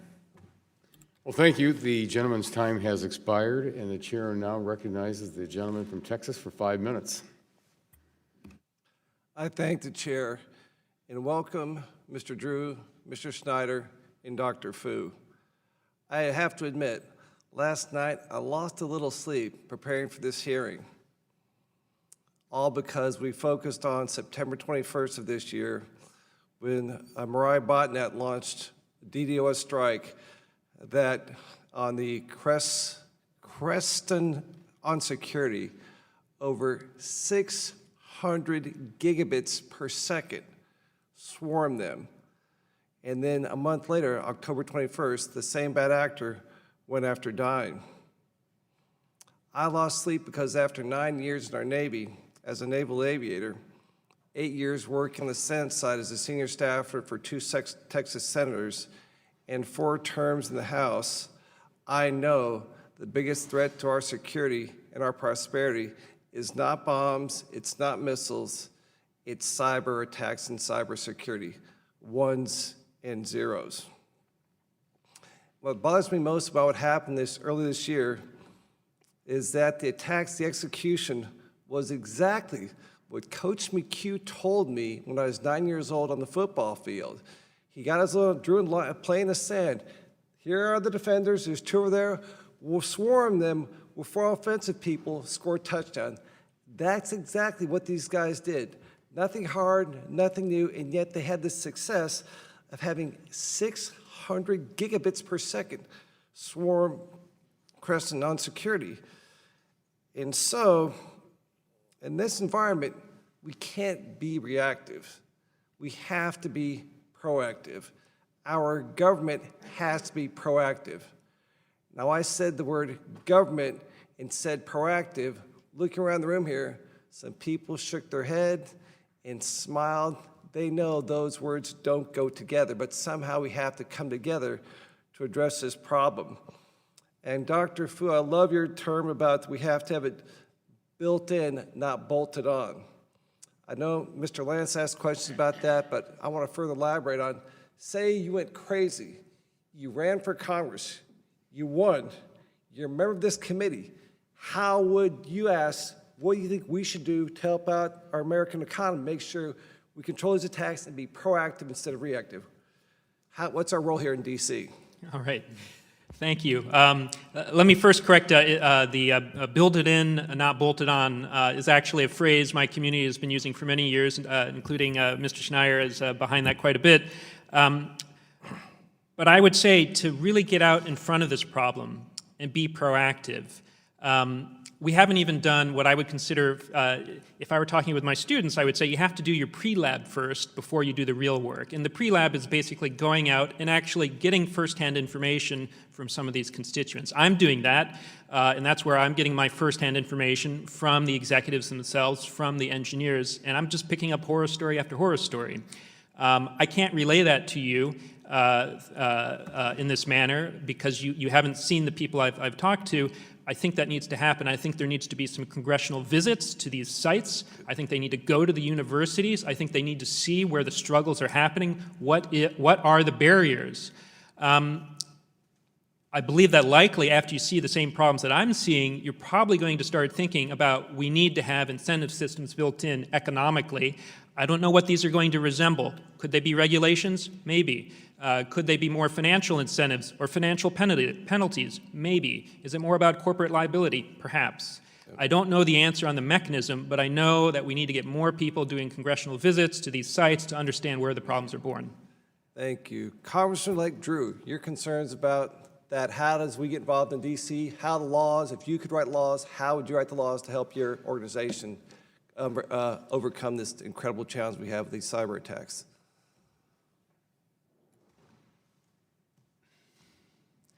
I believe, I agree entirely with regards to us having the right incentives to make sure that whether I'm a business buying technology or whether I'm a consumer buying technology, that we have the right incentives, whether they're economic, liability, or regulation. I completely agree with that mindset. And I do think that there's a significant number of existing frameworks with regards to each of those ideals around health, safety, convenience, and use with regards to these threats as well as with regards to these technologies.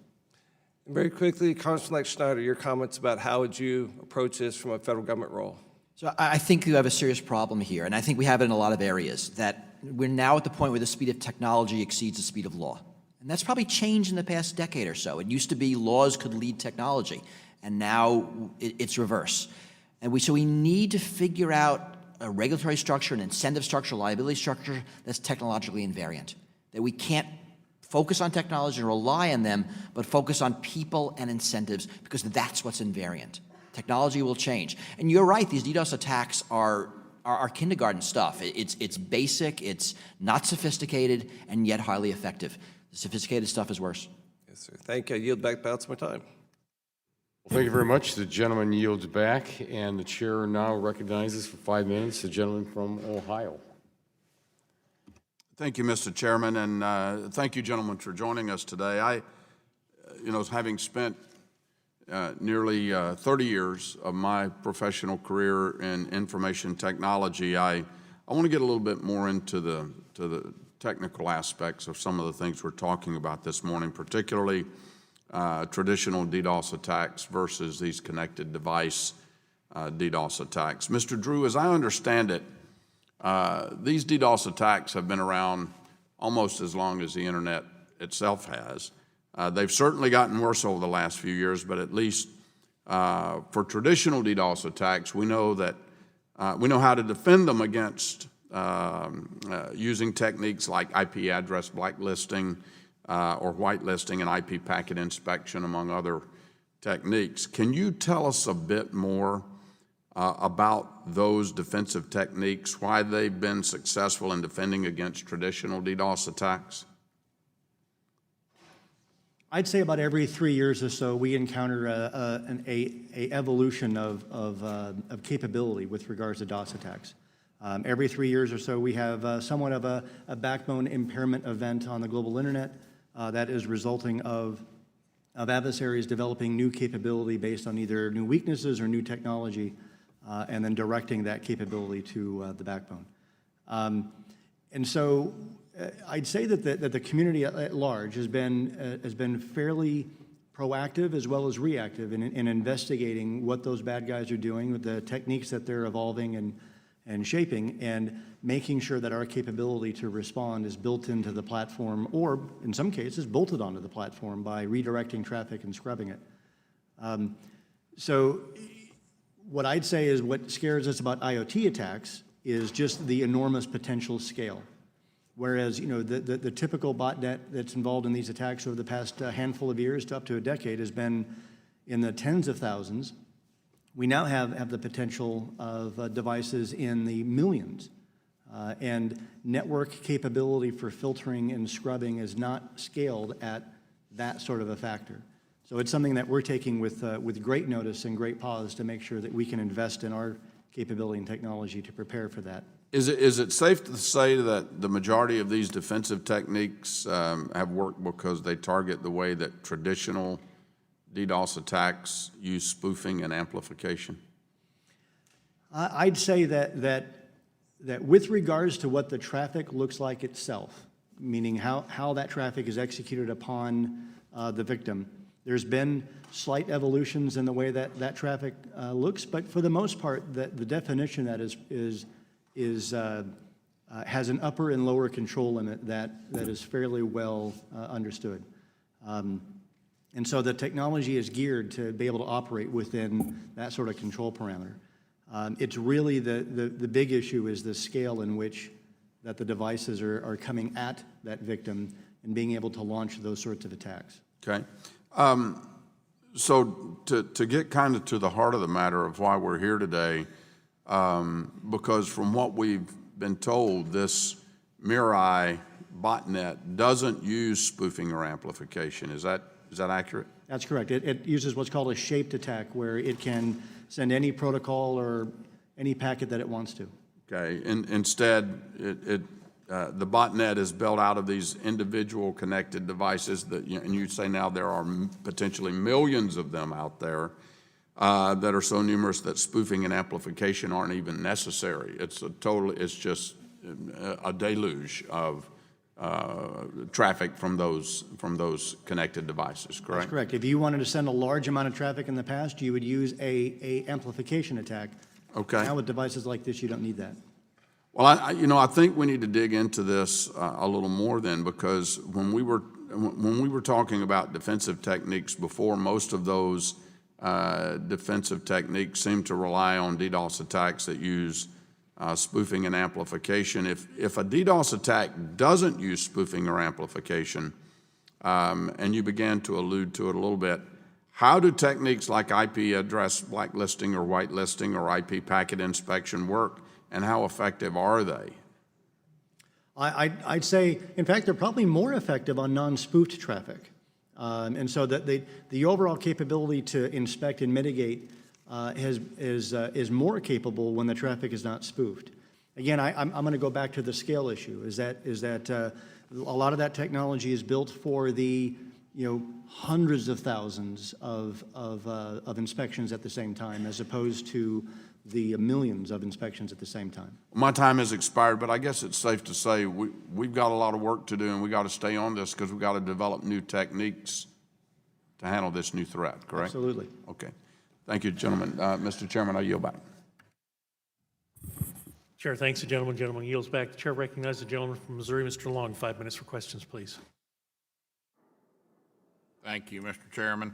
And Mr. Drew, I understand that newer brand name devices are generally safer and less vulnerable to cyber attacks, but how much blame would you put on low-end manufacturers cutting corners on security with the type of attack that happened in October?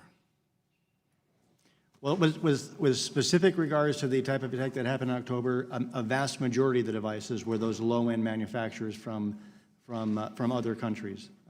We spoke to a vast majority of those vendors. Those vendors had not really contemplated the idea that their devices could be used in that sort of fashion. Some were mortified and were trying to wrap their head around how they could deploy cybersecurity.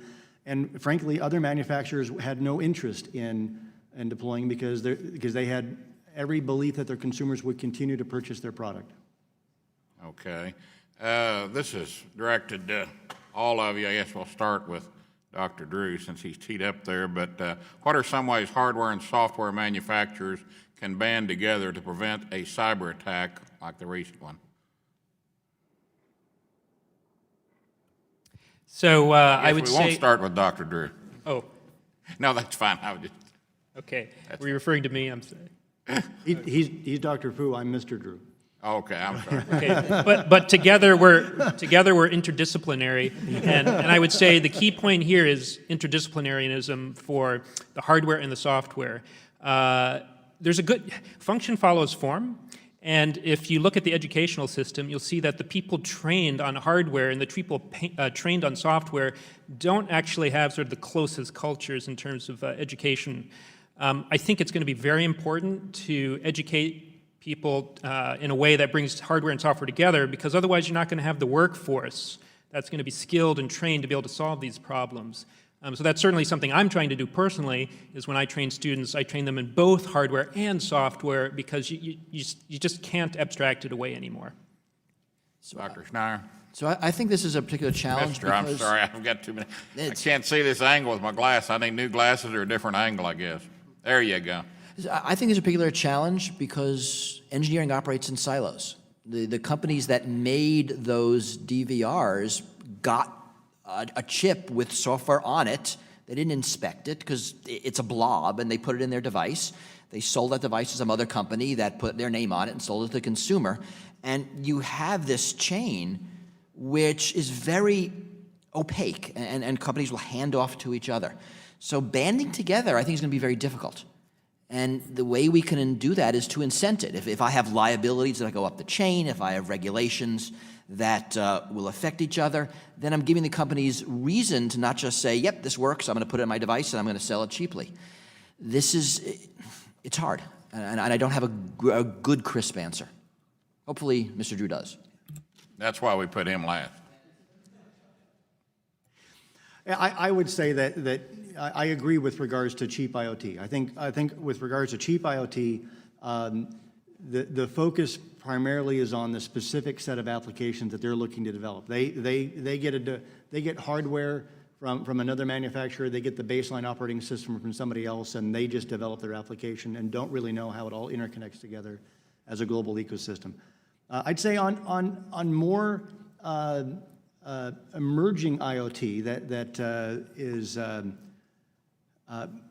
bit more integrated and a bit more capable of being interconnected to other IoT devices, we are seeing a lot more sort of discipline and knowledge with regards to marrying both hardware and software disciplines together, as well as being able to achieve higher security standards as they interact with each other from device ecosystems. So a long way to go, but a lot of growth in that particular area. Let me ask you something else. Could the recent cyber attacks have been avoided if the targeted sites registered with more than one company that provides the same services that DYN provides?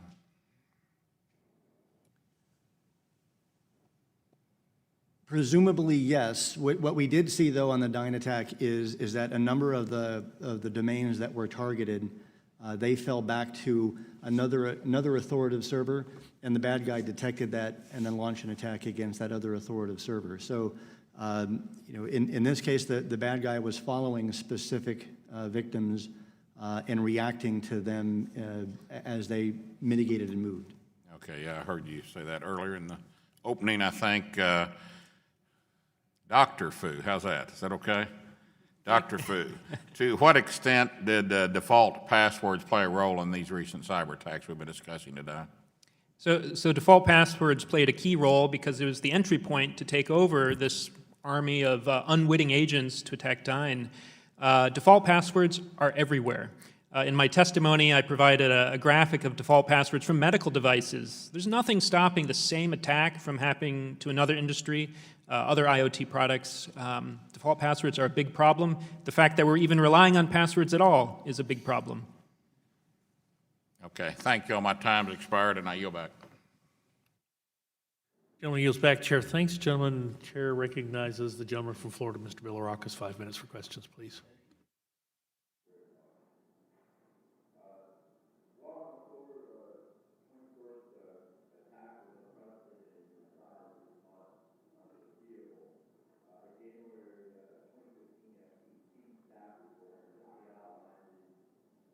Yes, thank you. Internet of Things devices present, including potential attacks on other systems.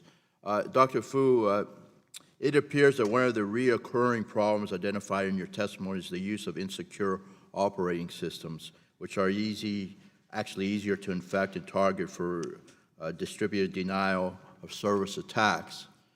Have you seen industry react to these issues and move forward more stable operating systems? And are there impediments to making such a switch? I have seen industry move to better operating systems, but like most communities, there's a wide distribution. There's a leader, there's maybe not the leader. I still see Windows XP, which is a decades-old operating system in critical systems. There's a photograph of one Windows XP system in a water treatment facility in Michigan in my testimony, controlling water pumps for the city. Windows XP is susceptible to the last decade of already released malware. It doesn't take anyone more than a kid in their basement to be able to cause a problem. It hasn't happened because no one's wanted it to happen. It's all about the economics. Certainly on the high-end devices like linear accelerators, for example, or radiation therapy devices, you're talking multi-million-dollar machines.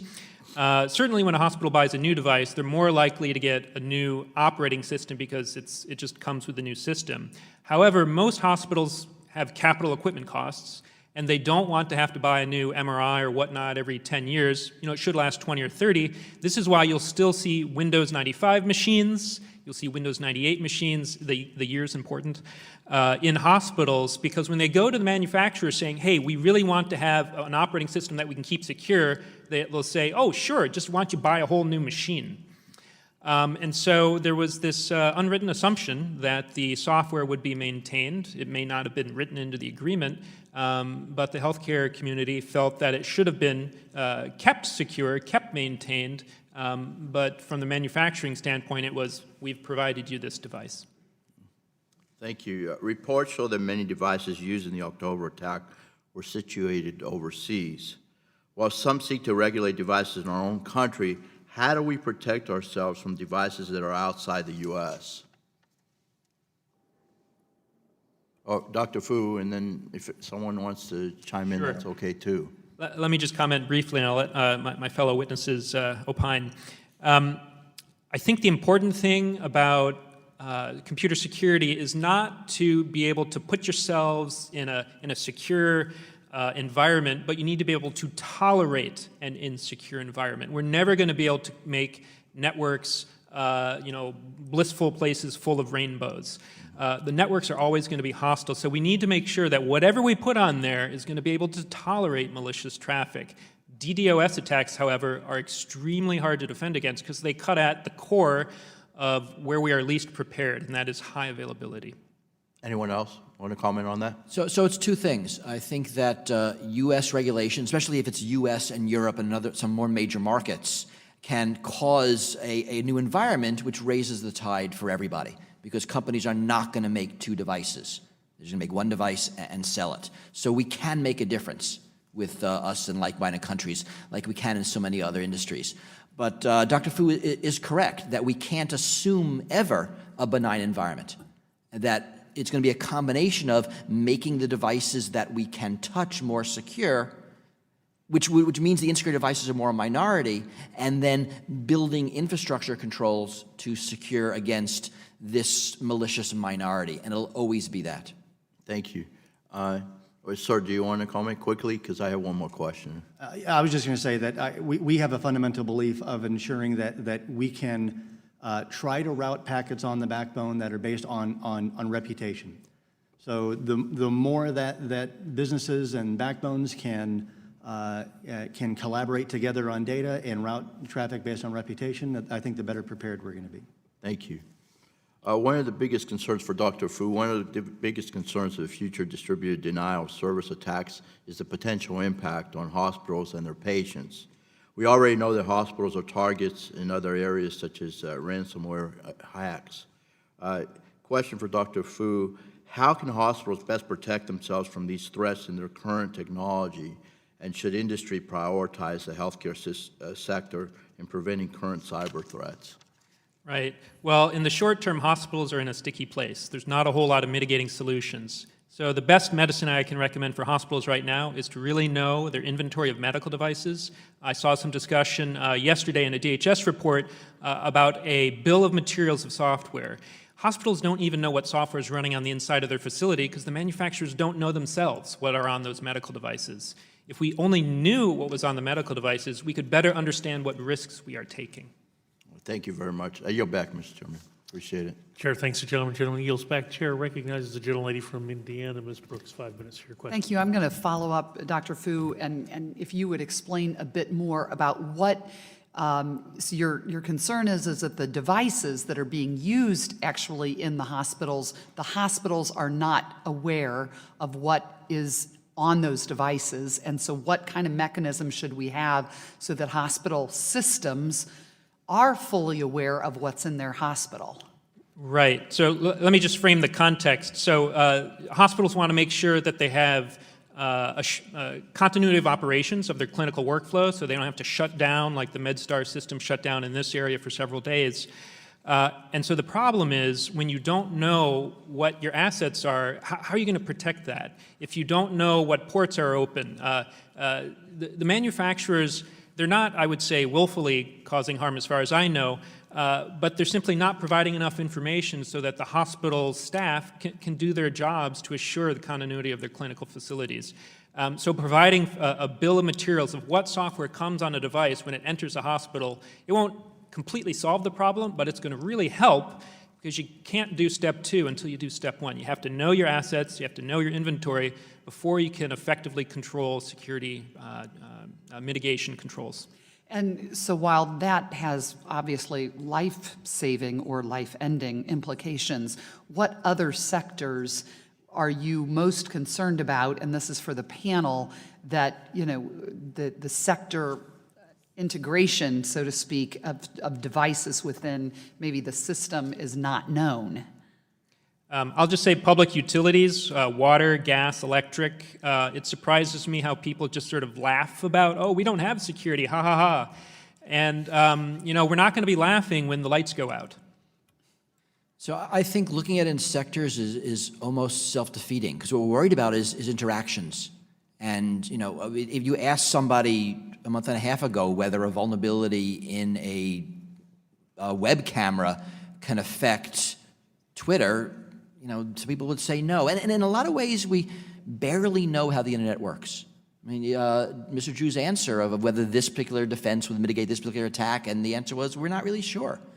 And it's the emergent properties of interconnecting everything that causes the vulnerabilities. If we focus on a sector, we risk missing the big picture. And they are all computers, whether they have wheels or propellers or in your body, and they affect each other, or they're on the same internet. So I urge you to think holistically.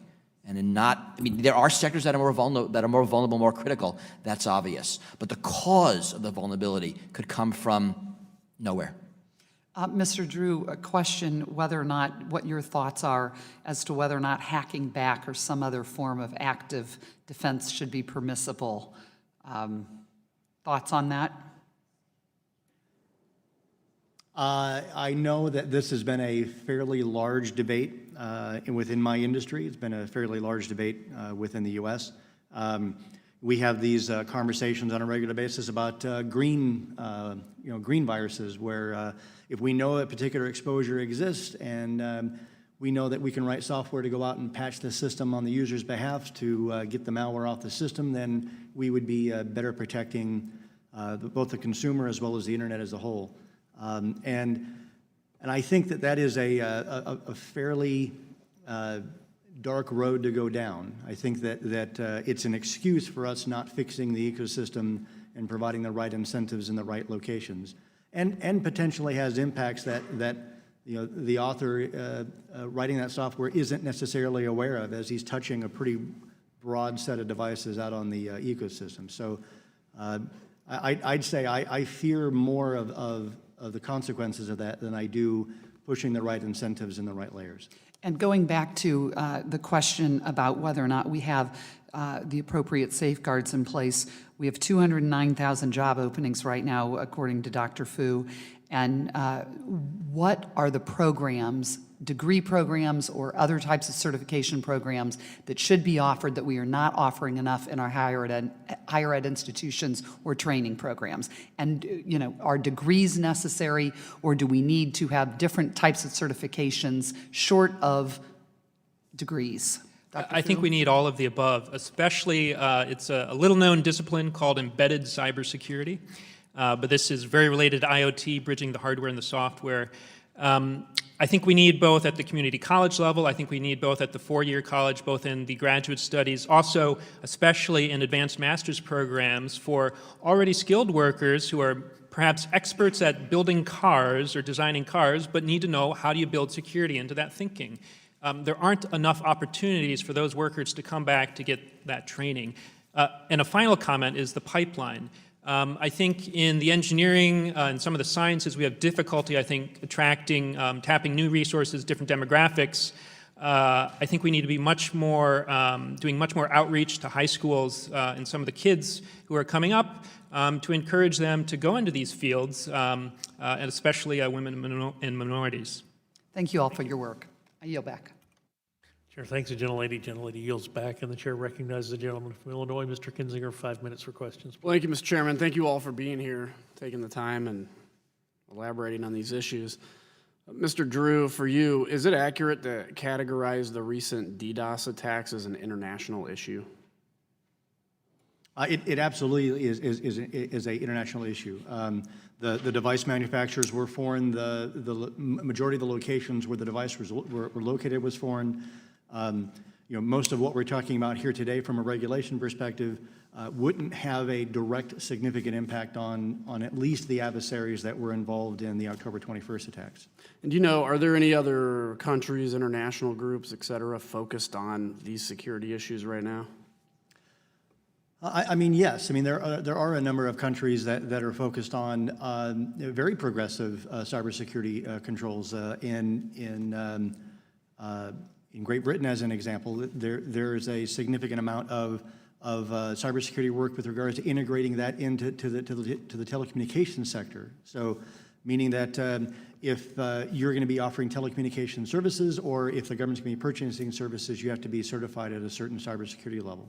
And so, are you seeing any kind of, through these groups and countries, any kind of a consensus on how to move forward? And I guess what recommendations would you give to Congress to, in essence, marry up to that or work together on those issues to help the conversation?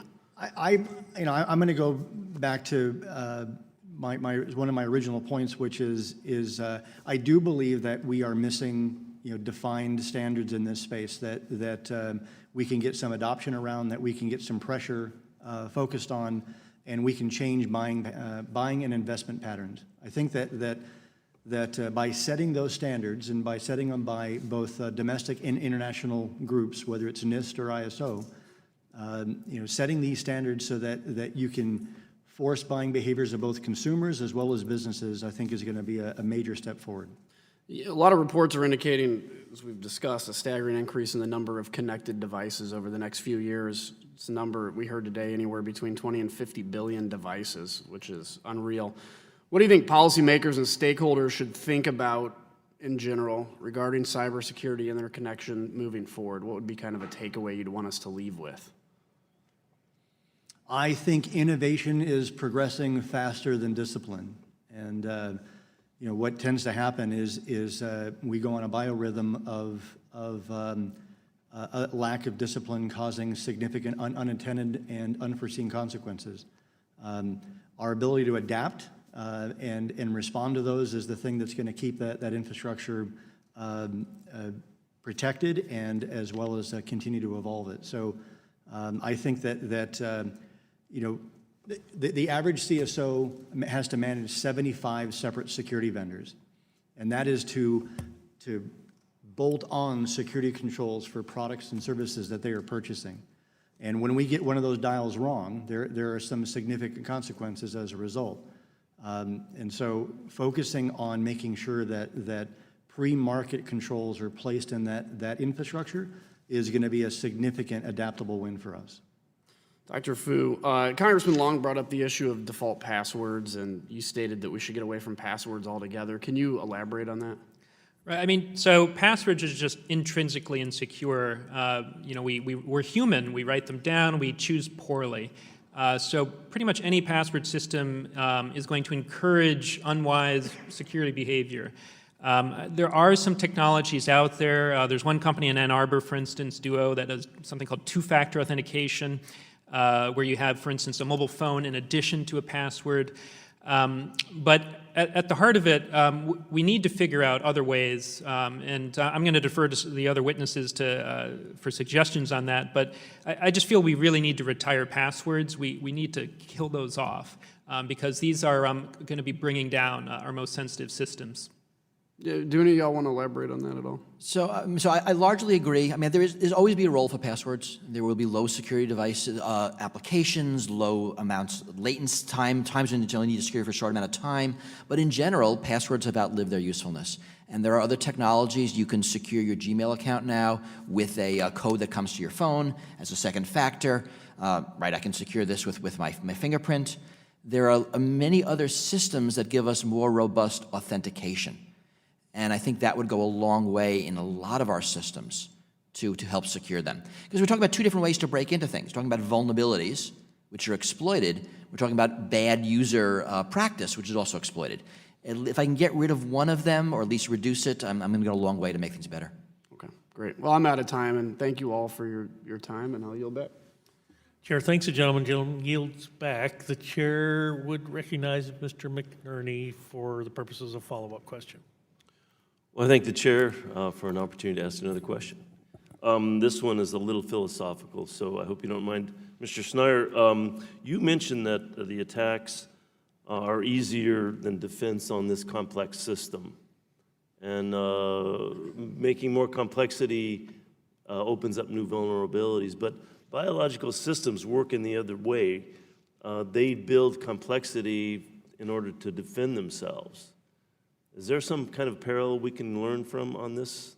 And so in the past decade or so, there's been a lot of research on sort of moving the biological metaphors of security into IT. And there are some lessons and there are some things that don't work, right? Biological systems tend to sacrifice the individual to save the species, which is kind of not something we want to think about in IT or even, in our society. But yes, there are ways of thinking about a security immune system, but the complexity of a biological system is complexity that's constrained. So for example, we all have a different genome, and that gives us a resistance, our species, against a disease. And you might be able to do that with an operating system, but it's not going to be 2 or 3, it's going to be billions of different operating systems, which is suddenly much more expensive by orders and orders of magnitude. So a lot of the lessons don't apply, some do, and the researchers are trying to learn from them. And that is kind of the new cool way of thinking, and I think there's a lot of value there.